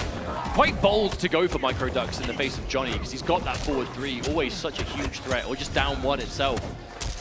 Okay, getting opened up. It should be a decent matchup for Reiko in the neutral, though, because Johnny doesn't have a traditional fireball to do anything about the stars. So you can basically use pre-patch stars as if they're not going to like lose to any projectiles, right? But Kenny's going to know that. What? He still found the grab! Oh, no, but he dropped the combo! That's unfortunate. That's really unfortunate. Did he press? He's out! Temporarily escapes. Another big jump! Too far away! Pick up. Too far away to pick it up! Fakes out the tremor. Still has it ready for another one. Is going to pull the trigger on it. Looks for the sweeps. Looks for the forward three. Too far away. Scoop him up. He's still alive. 10 seconds left. There's plenty of time, but not going to be necessary. That was just round one, folks. Oh my God. Oh no, couldn't get more off of it. Yeah, I believe if there is a cameo on the screen, the ground pound. If there is a cameo on the screen, I believe Tremor's ground pound only hits once. Yeah, I think so. Oh, what a single hit confirm, though. Ish, ish, ish. And, oh my goodness! How often do you see that button get whiff punished? No, it's a mixture of like preemptive buttons right as Kanye wants to go in, and then sometimes it's straight up whiff punishment. The precision on these 1-2s. However, though, side switch. Looking pretty low on life as Kanye, but I mean, this is where Johnny gets huge damage in the corner with Tremor. And there's no break either. Counter hit. Okay, now we're going straight into Fatal Blow. This is going to do so much damage. Even though Reiko, you got to remember, he is a healthy man. 1100 health to play with. So you will survive this. Saved by the 1100. Oh my goodness. Tremor was cool. Tremor was cool. The question is, would Nicolas have been looking for like an EX down 2? Oh, a bit late on the summon. That's going to be a clean punish for Nicolas. Oh, into big damage too. Safe jump, 400 plus. Oh, do they wake up into down 1? Kanamani looking for that turn to be seized. Does not want to relinquish his opportunity. Stagger game. Lovely choice of down 4 though, just to go underneath. Oh, that was done so early. That was done so early specifically to beat Eddie. Anti-airs, oh my goodness. Dash in sweep. Don't always worry about those close range mix-ups. Sweeps, overheads, the scoop. Uh-oh. Immediate duck there from Nicolas. Very much in the driver's seat here, cancels the that quick dash first from Kanamani. He's looking for it. Anything he can find with that down 4. Challenges. Oh, the stagger. But no resources, couldn't get anything more off of it. What? No way you picked that up. That was crazy. Raw shadow kick into big ground pound. Oh, he knew! Punish! He waited! That was the first time that Nicolas tried that as well, but even then, Kanamani ready. I've been saying it, man. This player, level-headed. This is a matchup that Kanamani is just so used to. You know, I've got to give shout-outs to Axstar. Every time I watch Kanamani stream, I swear 90% of the time he's fighting Axstar in that matchup. Havoc. All right, we're going for the change. Going for the change. This is it. most likely Nicolas's most used character this season. I think it's safe to say. Whenever we see him, it's usually Havoc at some point, and for good reason. You know, he's a fundamentally incredible player. This is a very powerful character, and it fits him, right? You know, he's got the right kind of tools.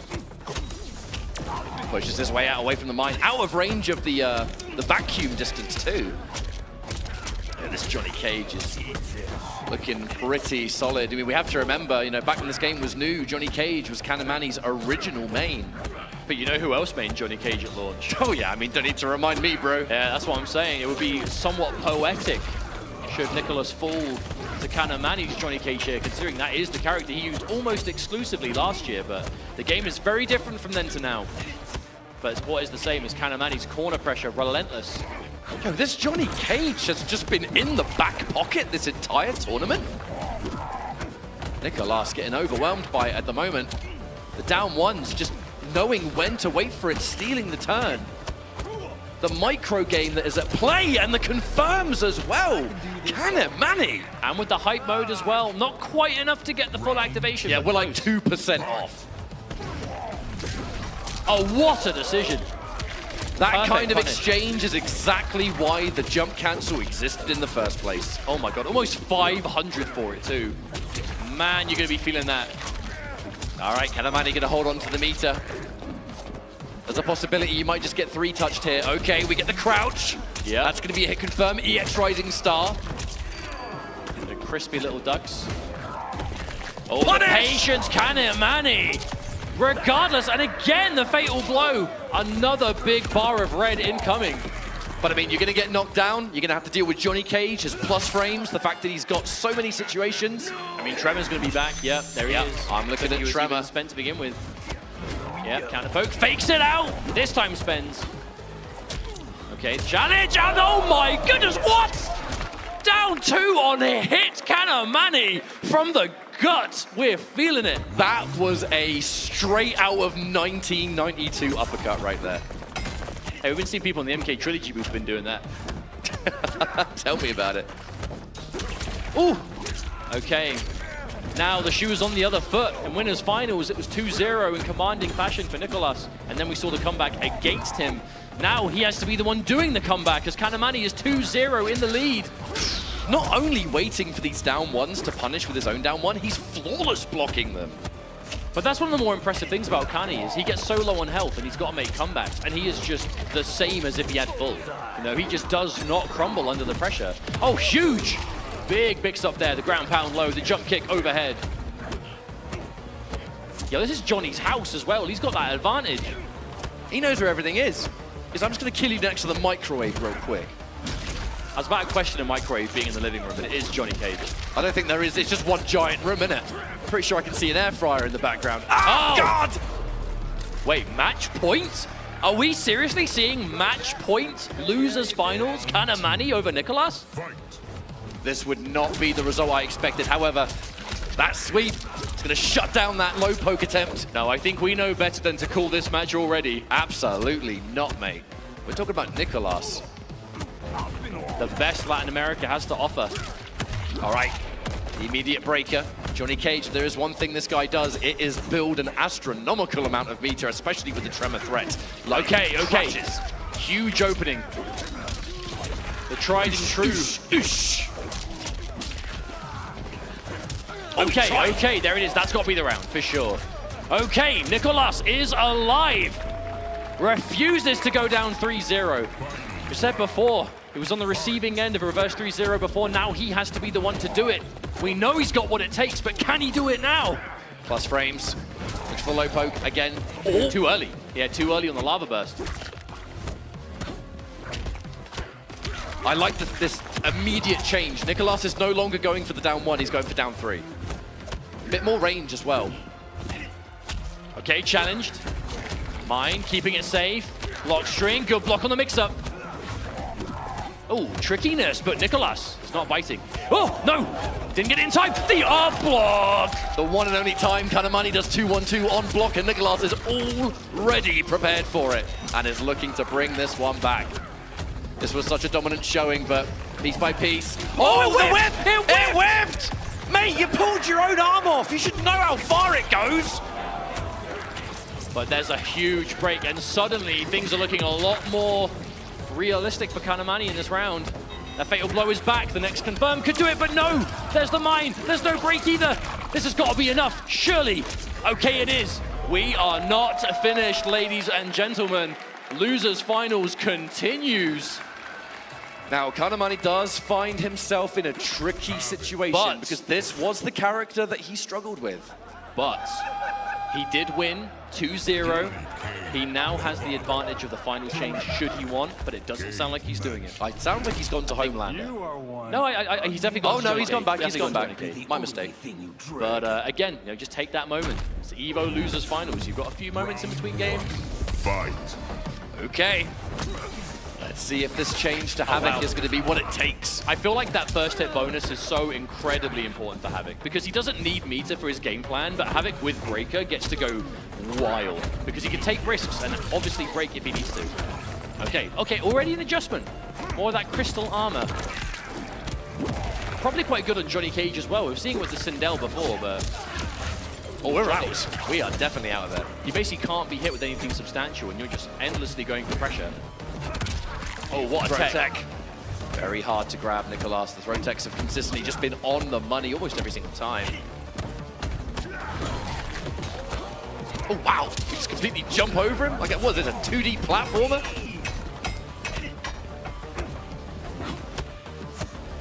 Oh, the patience, no.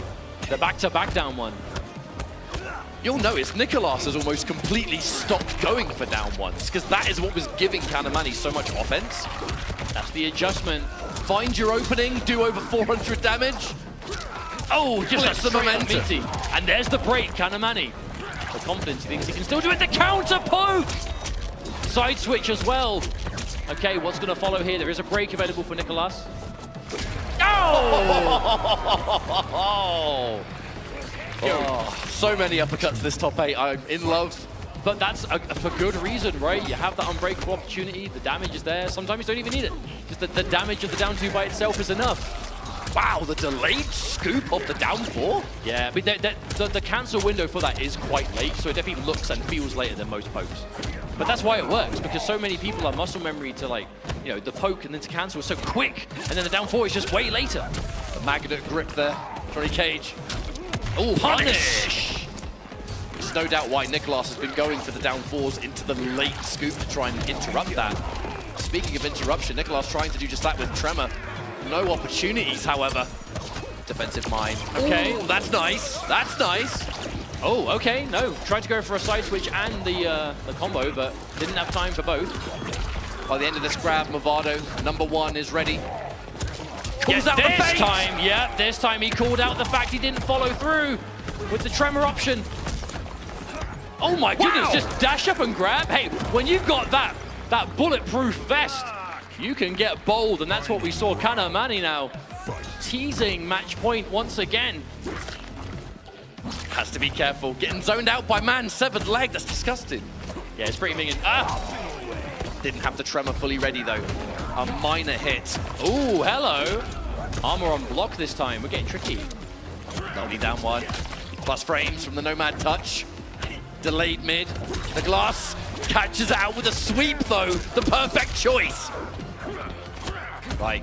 Yep, grab or strike. This time it's grab. Again, no mine. Kanamani. Isn't going to matter too much. Yeah, you definitely don't have to sweat that if there's no big reward. I think it's just more of a mental thing. Showing your opponent you're willing to go for it. Oh, the bowling ball. I didn't even see him throw it. The strike throw as we get less on health here. Down to less than 50%, near enough for both players. Good patience. And there's the unbreakable. Probably not enough. Wait, no, Trevor is there. You get mid-screen pickup. You can.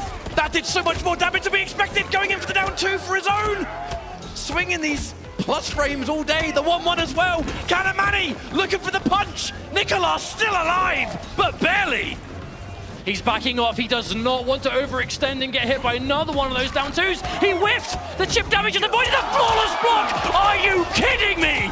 Nicolas with the miracle flawless block at the last possible moment. Right, here's the situation. Movado slide is ready. Even if you survive this fatal blow, which I think you will marginally do. Then we got to worry about the slide. You have to flawless block Movado here, and you cannot! And that takes us, oh my goodness, for another time, Game 5. We said before, we need to see the God comeback from Nicolas, and we are now going into Game 5. We are so close to seeing it. But at the same time, it was a nail-biter. We just saw Sonic Fox in the crowd watching on, one game away from knowing who their final opponent will be. This is what EVO is all about. These matches that are almost, you can't invent the outcome. Oh, man. One final match to determine who's grand finals to join Fox. A battle of just the greatest players in their respective parts of the world. I mean, it's a true world championship. Man, I don't even want to say. I don't even want to say anything. I'm just so locked in. So much is on the line. Okay, we're going for a knockdown. The Movado mine, the plus frames. Immediately challenged though, very risky stuff. Kanamani going for it. I swear, if one of these strings can be flawless blocks, they are both doing it. All right, nut punch, a situation. We are looking to squeeze out these down ones. Oh, there it is. No doubt we'll see a breaker here, surely. Can't break the plasm. But that's why you get away with so many pokes back to back, because the respect, the whip punish, the threat of down 1 into Rising Star is so real. Grabs. That is going to enter fatal blow territory for Nicolas as well. Anything significant should do it, either side. Kanamani. Against the walk. That's going to get rid of it. That's going to get rid of the mine. No, he cancelled out of it. I can't believe it. He plays it again. Kanamani for another time on match point. Nicolas needs to pull this one back. It's the last chance. I'm inclined to think that mine would have interrupted the fatal blow, and that is why Kanamani just bailed out of there. With punish! My goodness, and we're back again, this left corner. But we know Nicolas, he's come back from worse, but he's got to do it now. All right, okay. Half of his life is gone. The mine has gone too. Cooldowns pretty severe on that mine for Movado. However, finds the 1-1. This combo's going to do decent damage and give time for Movado to come back. Oh, really trying to bait something out there, but the escape failed. Every throw is being attempted. Huge sweep. No break for Kanamani either, and even by the time he builds it, will he go? Okay, does Nicolas break? No, he doesn't. Way too much juggle for a fatal blow. Kanamani, he's minus. He eats the grab. You will survive, but barely. The jump. Yeah, you can't defend unless you flawless blocks. That was it. And this is it, match point, both players. The winner fights Sonic Fox in grand finals, but only one can do it. Sure is down one around here. But hey, this defense from Nicolas with the wake up. Yeah, the wake up standing one. And the sweep. Wait, what? I've never seen that happen before. Movado, mate, you're choking. Nah, who am I kidding? Look at this full combo. So much damage dealt already. Kanamani gets the flawless blocks. He's out of there. Escape. Plus frames. Again, back-to-back, this time he commits. Kanamani takes his turn. One fake out too many, but a down one just to keep things safe. This time we go for the advantage. The defense of Nicolas has just been on the money. Oh, Speaking of which, that throw tech, game-changing. Flawless block on the low poke. This is the highest level you will see. Oh God! The sweep! Oh no. Can he find it? The throw tech, that might be it.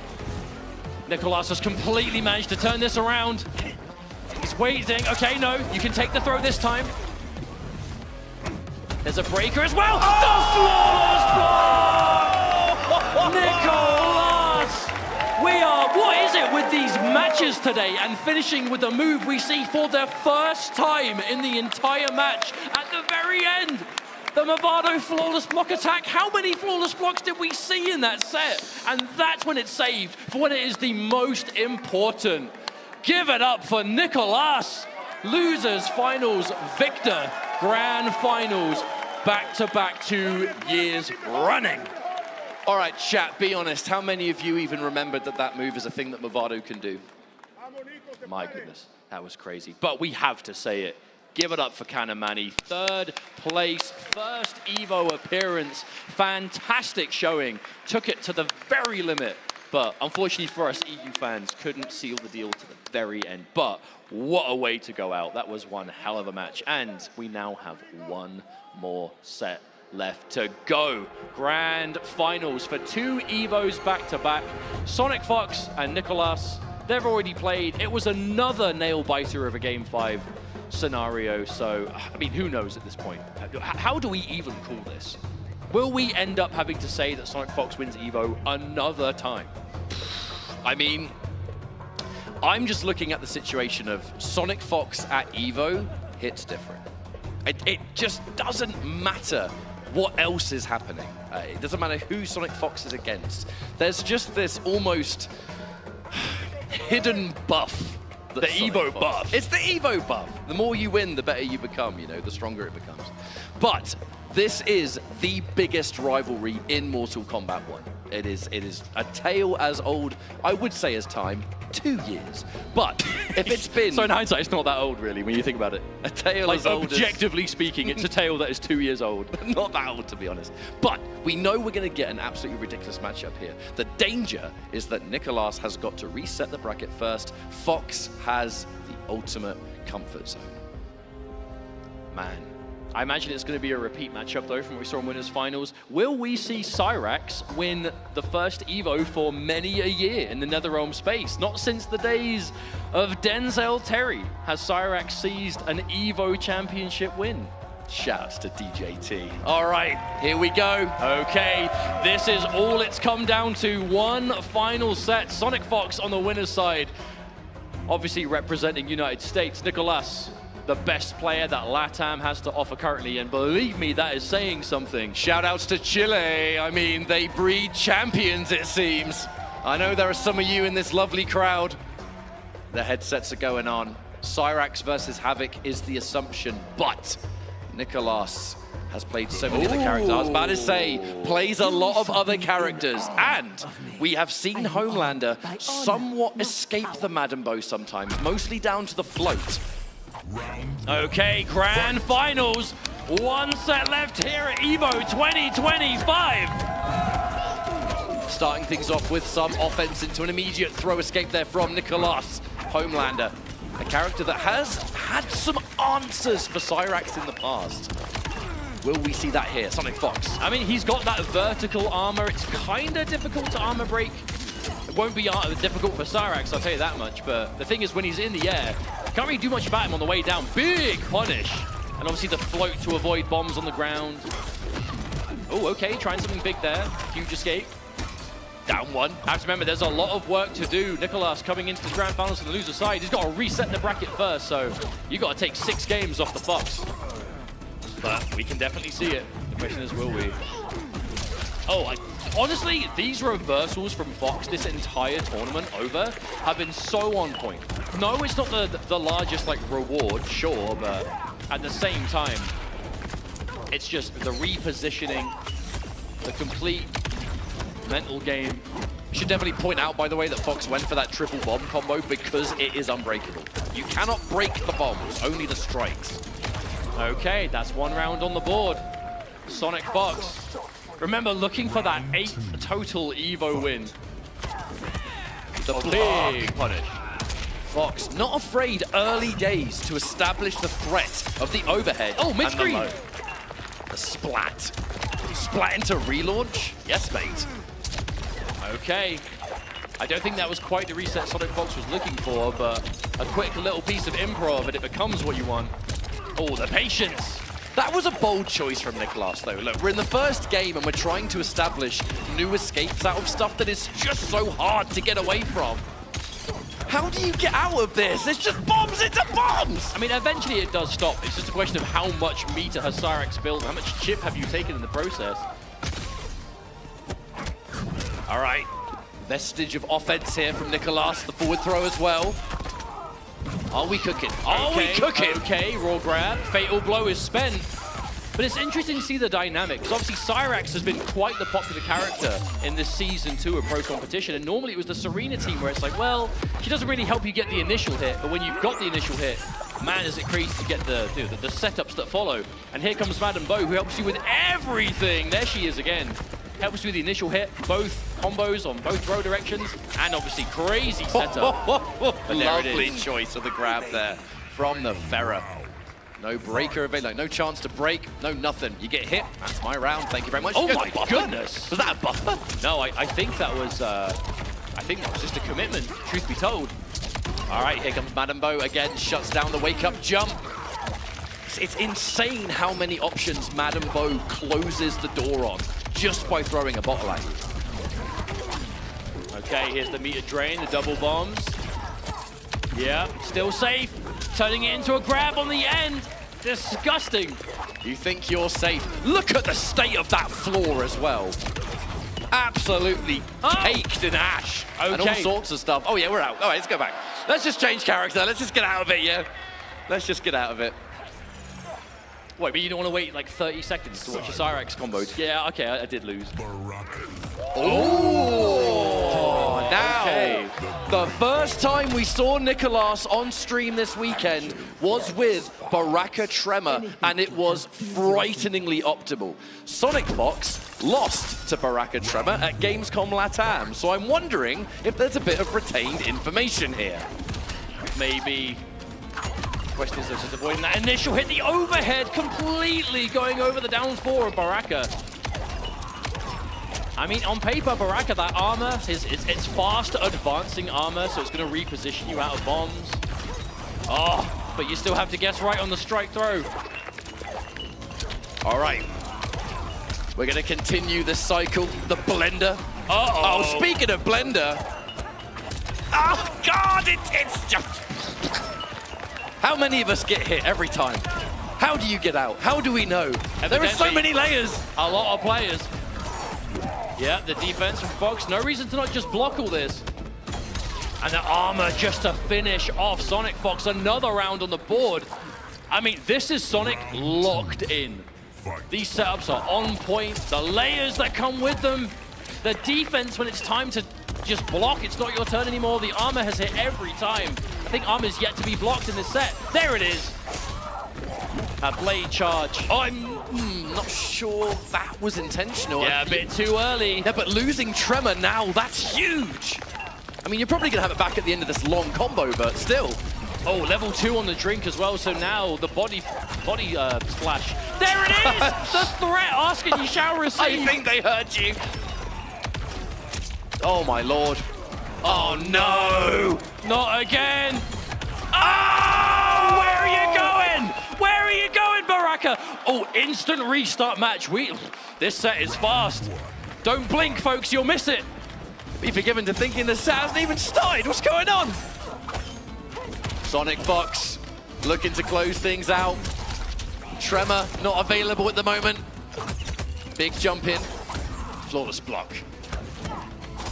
But this has to be a full 3 games in a row for Nicolas. This is a one-sided grand final so far. He made it work against Kanamani. Now he's got to do it against Sonic Fox and then some. But you are fighting a totally different experience. There you go. This is the most set play-oriented team in the game. So many layers, but so many ways to restrict your defensive options. It is a Sonic Fox team through and through. The main problem that Nicolas is having, though, is just cannot open up Fox whatsoever. Okay, there we go. But not a huge opening, unfortunately. Okay, there it is. And the breaker is there for Nicolas. Yep. Yep. Delayed mid. Delayed, poke again, and dash up grab. I love it. I love how even in the face of this momentum that Sonic Fox is just powering through with, not being deterred from just keeping it together, still sticking with, okay, delayed buttons to beat throw attempts.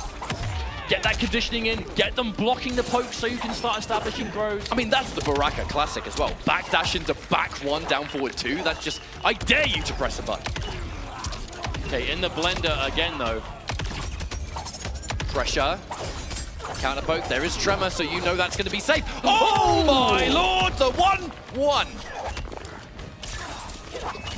With punish. Good reactions from Nicolas. Absolutely wonderful reaction. Oh, where you going? Hit confirm into Tremor. This is going to be quite a lot of damage. Respectable, considering there was no meter on the back of it. Oh, the delay. Good to throw tech again. Oh, damn. She's got shot. No, not enough hit advantage. Keeping it safe with Tremor, yeah. The dash in. Oh, where are you going? Oh, the chip debuff. Is that enough? That actually might kill by itself. Oh! That was choreographed. That was so cheeky. All right, the signs of life. The chip debuff was active. You just want to get him blocking anything. That's probably going to do it. All right, that's one thing that we haven't actually seen yet. Tremor does give Baraka a 200+ damage throw combo. And I think maybe going for a knockdown. Where we go from here now? Oh, we just commit. Yeah. Okay. I mean, Nicolas has been finishing that string. The last hit is a high. You think they're going to duck that? Just go for the mid-launch instead. Kill with punish. Oh, oh, oh, optimals. Oh, that's hurts. Hurts so good. Knockdown frames. Big jump in. Hang on a minute. This was looking so one-sided. Hey, all I'm going to say is when Fox got that 2-0 lead, there was a zero hesitation to rematch. Nicolas knows this is the pick he wants to do here. Yeah, we're staggering it. Respected. Okay, big opening here. And there's 2 bars too. Most likely going to see the net end. The drainage.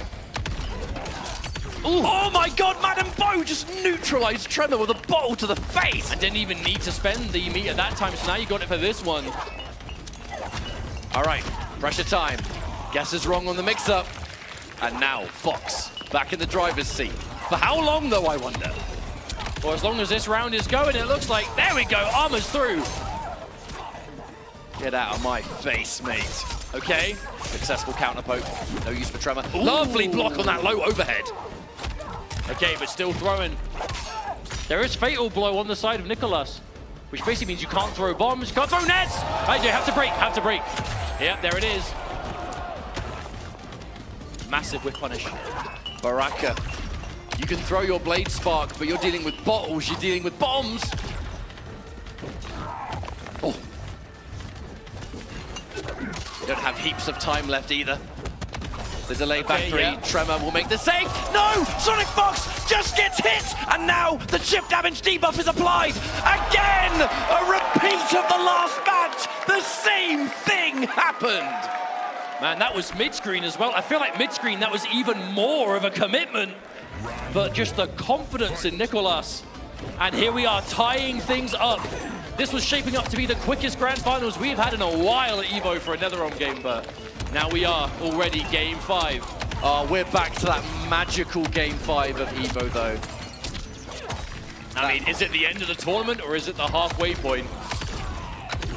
Okay, the drain. Okay, again. No, but this time. Oh, okay. No, it missed again. Oh, it's all falling apart. Come on, get it together, team.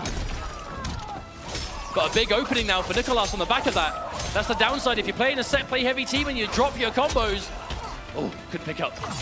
Oh, the delay of delays on that forward two, chopping him up, carving him up, and that is most likely going to be tournament point, EVO point. But is it the last one? I guess we're going to find out in the next few seconds here. The advancing back three, the Tremor bowling ball. We're trying to establish something. However, the command grab's good. Madam Bo sliding in them DMs. The bomb immediately. No breaker available. I'm going to put this pressure on. The immediate overhead block. Great block there from Nicholas. Oh, the cancel for the throw tech, even more impressive. Oh, she missed again. Oh, come on, Madam Bo. Drinking her own supply. Oh, no, a drop. This is not where you want to be dropping your combos. Good, the block, and a punish to boot. Remember, that's a scary block, the overhead launch. There could always be Madam Bo on the back of it, but Nicholas, he's got those. Big, meaty. Oh my goodness, did that pick up off Factory 2? Yes, sir, it did. It's now going to be tournament point versus reset point here for Nicholas. We're either going to be finishing this tournament or we have a new set on our hands. Starting things off, side twitching throw, the counter poke, the defense from Fox. I feel was like really tempted to try and punish that. Okay, this could be the beginning of the end. Let's see what happens. What is going to be the mix? Yeah. Oh, no, but okay, no, you have to adjust. That was a good adjustment. That's a lot of gravity used there, cutting it short, going for the drainage. Oh, the meaty, hang on a minute. Okay, no, this won't kill, but we are getting closer and closer. Fox doesn't have meter to go for the meter drain, though. Nicholas is going to get one more chance. The wake-up fatal blow. Is that going to work? No, it won't. The breaker. This is the last opportunity for Nicholas. And no, he walks right into it. And the disrespect. Sonic Fox wins the 8th EVO total. Unbelievable display. Sonic Fox once again. That is all you need to know about why this player is held in the regard that Sonic Fox is. With that win, that now officially means that Sonic ties Justin Wong in EVO Las Vegas Championships with 8 wins overall. What a legacy this player is carving for themselves. And what a set it was once again. That was a thoroughly enjoyable tournament. Nicholas bringing it as close as it can go, remaining one of the world's finest Mortal Kombat players and giving us just a familiar match, but so different at the same time. EVO champion Sonic Fox. How many times have those words left our lips? Too many! but somehow not enough. What a performance. And again, the first win Cyrax has had in a Mortal Kombat game since Denzel Terry in MK9. That was 2013, was it not? It was a while ago, I'll tell you that much. But a new era continues today. Man, I'm so happy with how that set ended up. I was worried at the start that it was going to be a 3-0 because no one wants to see a quick 3-0 in EVO finals, but at the same time, I'm kind of disappointed it wasn't reset. But what a match we got regardless. I mean, this is in the entire top 8, you know, Kanamani versus Online Kale. The winners finals, the miraculous comeback. Losers finals, the miraculous comeback. My goodness, did we just, we were given a treat today, my friends. Thank you so much for tuning in. We're not finished yet. Thank you everyone here as well for checking this out. I hope you enjoyed your time. Yeah, thank you everyone. If you're here, plenty more games yet to come today. Oh, absolutely. If you're here in person, you've joined us. Thank you so much for spending the last few hours with us. Whether you've been at home watching, thank you very much as well. We have our winners ceremony, which is going to be happening momentarily. So we've got some medals to give out, a trophy to lift, thanks to our not new EVO champion, our existing, current, and ongoing EVO champion. But man, this entire tournament's been so fantastic, and again has really shaped things up for that final combat leaderboard placing, which we can't show you right now. But if you look online, the points will be updated soon enough, and you can see who's qualifying, how Javier has probably made it in. Gur is looking to be in a really good spot as well. So yeah, a lot of knock-on effects and shaking things up as of this tournament. I feel like EVO just never misses. It doesn't matter. We do love us at EVO. It just doesn't matter what year it is. It doesn't matter what game it is. You know, this is game number 1 of Saturday. There are more finals to come, not only today, but tomorrow as well on this very stage.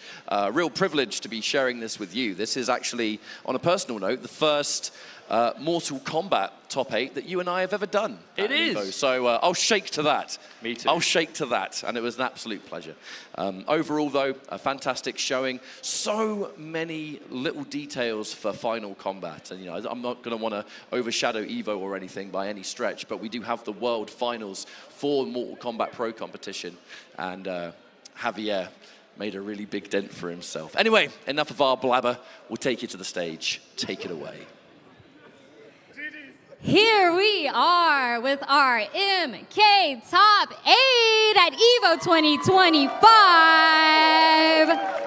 It's time to pass out the beautiful medals and awards for our top 8, starting with our 7th place contestant, Michael Serafin.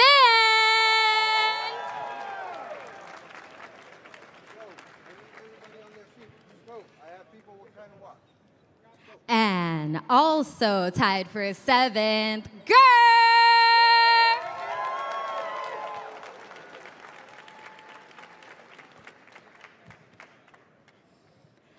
And tied for 5th place, we have Online Kale!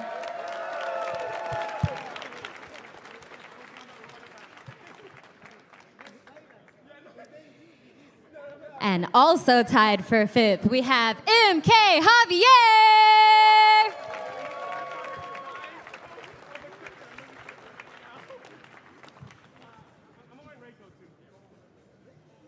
Coming in 4th place, give it up for our Glass of Rain!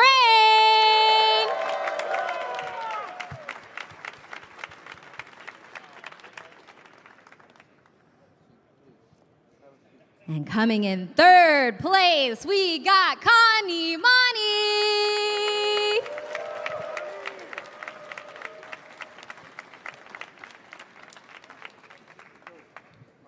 All right, now give it up for our 2nd place finisher, Nicholas.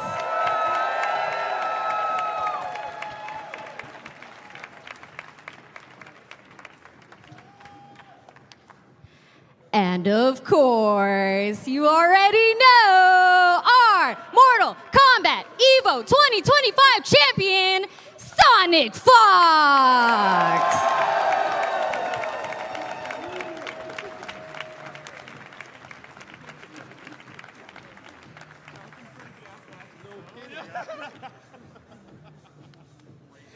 And yes, show some love, show some love. We also, for our top 3, have the Nacon Fight Sticks.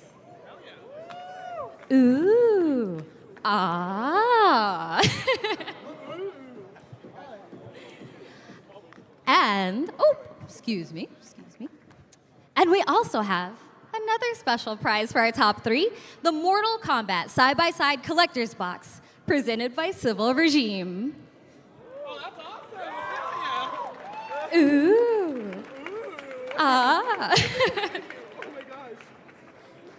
Thank you so much. Oh, so much shit. Oh my gosh. Amazing. Let's give it up one more time for our top 8. And I'm going to snag our champion for a quick interview. Yeah. All right, Sonic, you've shown time and time again that you've got a mental fortitude stronger than anyone I've seen. How did you obtain that? And how do you apply that to every single championship you've achieved?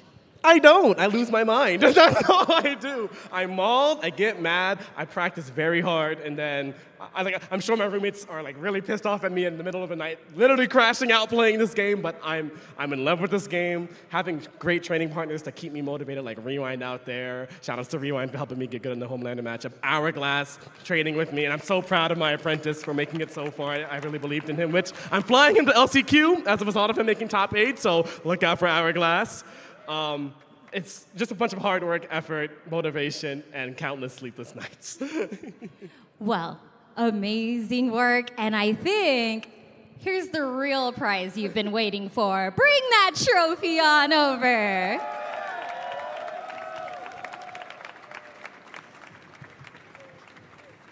Raise the prize up high, Sonic! Congratulations! I want to shout out all my furry fans out there. You know, yeah, this guy's in the front. Yep. Nonstop, Jet, Jade for supporting me. All my roommates back at home. Luminosity Gaming and Nike for showing me off these new shoes too. You know, looking good. Trans rights. And let's fuck with furries, yeah? Woo! Woo! Thank you so much, Sonic. Congratulations again. But now let's go ahead and send it back to our commentators. Ketchup, Mustard, how you feeling, guys? We are feeling fantastic. Thank you so much. 2 thumbs up. Indeed, it's hard not to. You know, we are very lucky to have been able to do a number of Evos over the years. Like Ketchup was saying, this is the first time that we've done like a streamed commentary top 8 together. So for us, it's been a big year. But thank you all so much again for watching. This is not where the entertainment finishes though for the weekend. Au contraire, we have so much left to go. Many more games to follow to look forward to. Across the next 2 days. But thank you all very much for tuning in. We do appreciate it. We had a good show. We certainly did. And yeah, fantastic. I think before we close things out on this side, I just want to give one big final thank you to an often thankless job, is the production and people putting the show together. You know who you are, you're watching it behind the scenes, behind the curtain. Everyone does so much work, they're the first ones in, they're the last ones out, and this is not possible without your efforts. Either way, my name is Ketchup, joined by my beloved twin brother Mustard. This has been Mortal Kombat. Mortal Kombat is forever. We love you. And we will throw you to the stage for what comes next. Thank you so much, guys. We have had a great start to the day, but it's not over yet, not by a long shot, because after this quick break, we will have Uni 2 Top 8. So don't go anywhere. We'll be right back.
These last few years, Chipotle has treated us good, giving away thousands of dollars worth of free entree cards. This year, they're taking it to the next level with a free air-conditioned ride to get some free food. If you're ready to go get some free Chipotle, make some noise!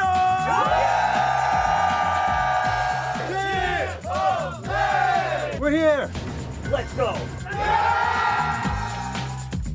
I guess there is a silver foil lining to washing out of pools day one.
It's the EVO 2025 Rock, Paper, Scissors Battle.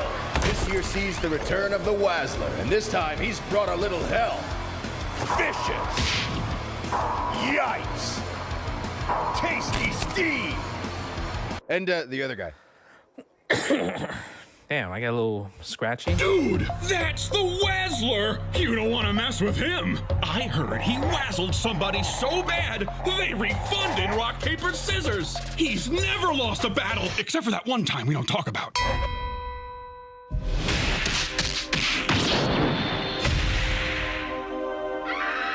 Oh, come on, man. Get that off the screen. Who wants to see that? Not me. Oh yeah, there was that other guy too. Round one, fight! Hey everybody, what's up? I'm Jalen. Are y'all hyped for EVO Day 2? Oh, I love the energy. Let's go. We have so much coming up here in the arena today. Right after this is going to be Uni 2. Following that, we've got MVC 2. And closing out our day, we've got Granblue Fantasy versus Rising. But first, as we said, we have, once again, it's time for another Rock, Paper, Scissors challenge presented by AT&T. So we know who our cameo appearance is. Look it up there. You want to say hey? Man, I'm going to tell you what. Whoever my opponent is, I actually hope you're ready for the mind games. And I'm letting you guys know right now, up to you to believe me or not. Yo, I'm throwing rock. Okay. Okay. All right, you hear the challenge. So, first of all, we got to know who you are. What's your name? Zach. Where are you from? San Antonio. All right, let's give it up for Zach for San Antonio. So, you heard from Vicious. He's throwing rock. Do you believe him? I think he's trying to get in my head. Not going to let that work. Nah. All right. Just think about it. I'm just saying. So, remember, you're playing on stage here. Just for playing, you are going to get a custom Silver Evo AT&T Dyja Fight Stick from Nacon. Just for playing. And if you win, you will get a PlayStation 5. And for the audience at home, you are going to have a chance right after this to play and claim some prizes of your own. So, my friends, come a little closer to the center. Are you ready? It will be 3, 2, 1, shoot. We are establishing this early. 3, 2, 1, shoot. Are we ready? Are you ready? All right. Audience, help me out with this. Are you ready to count from 3? Okay. We've got 3, 2, 1, shoot! Oh! And we have a winner. Congratulations, congratulations. We love to see it. So, we've got your prizes coming straight to you. Your Nacon Fight Stick and a PlayStation 5.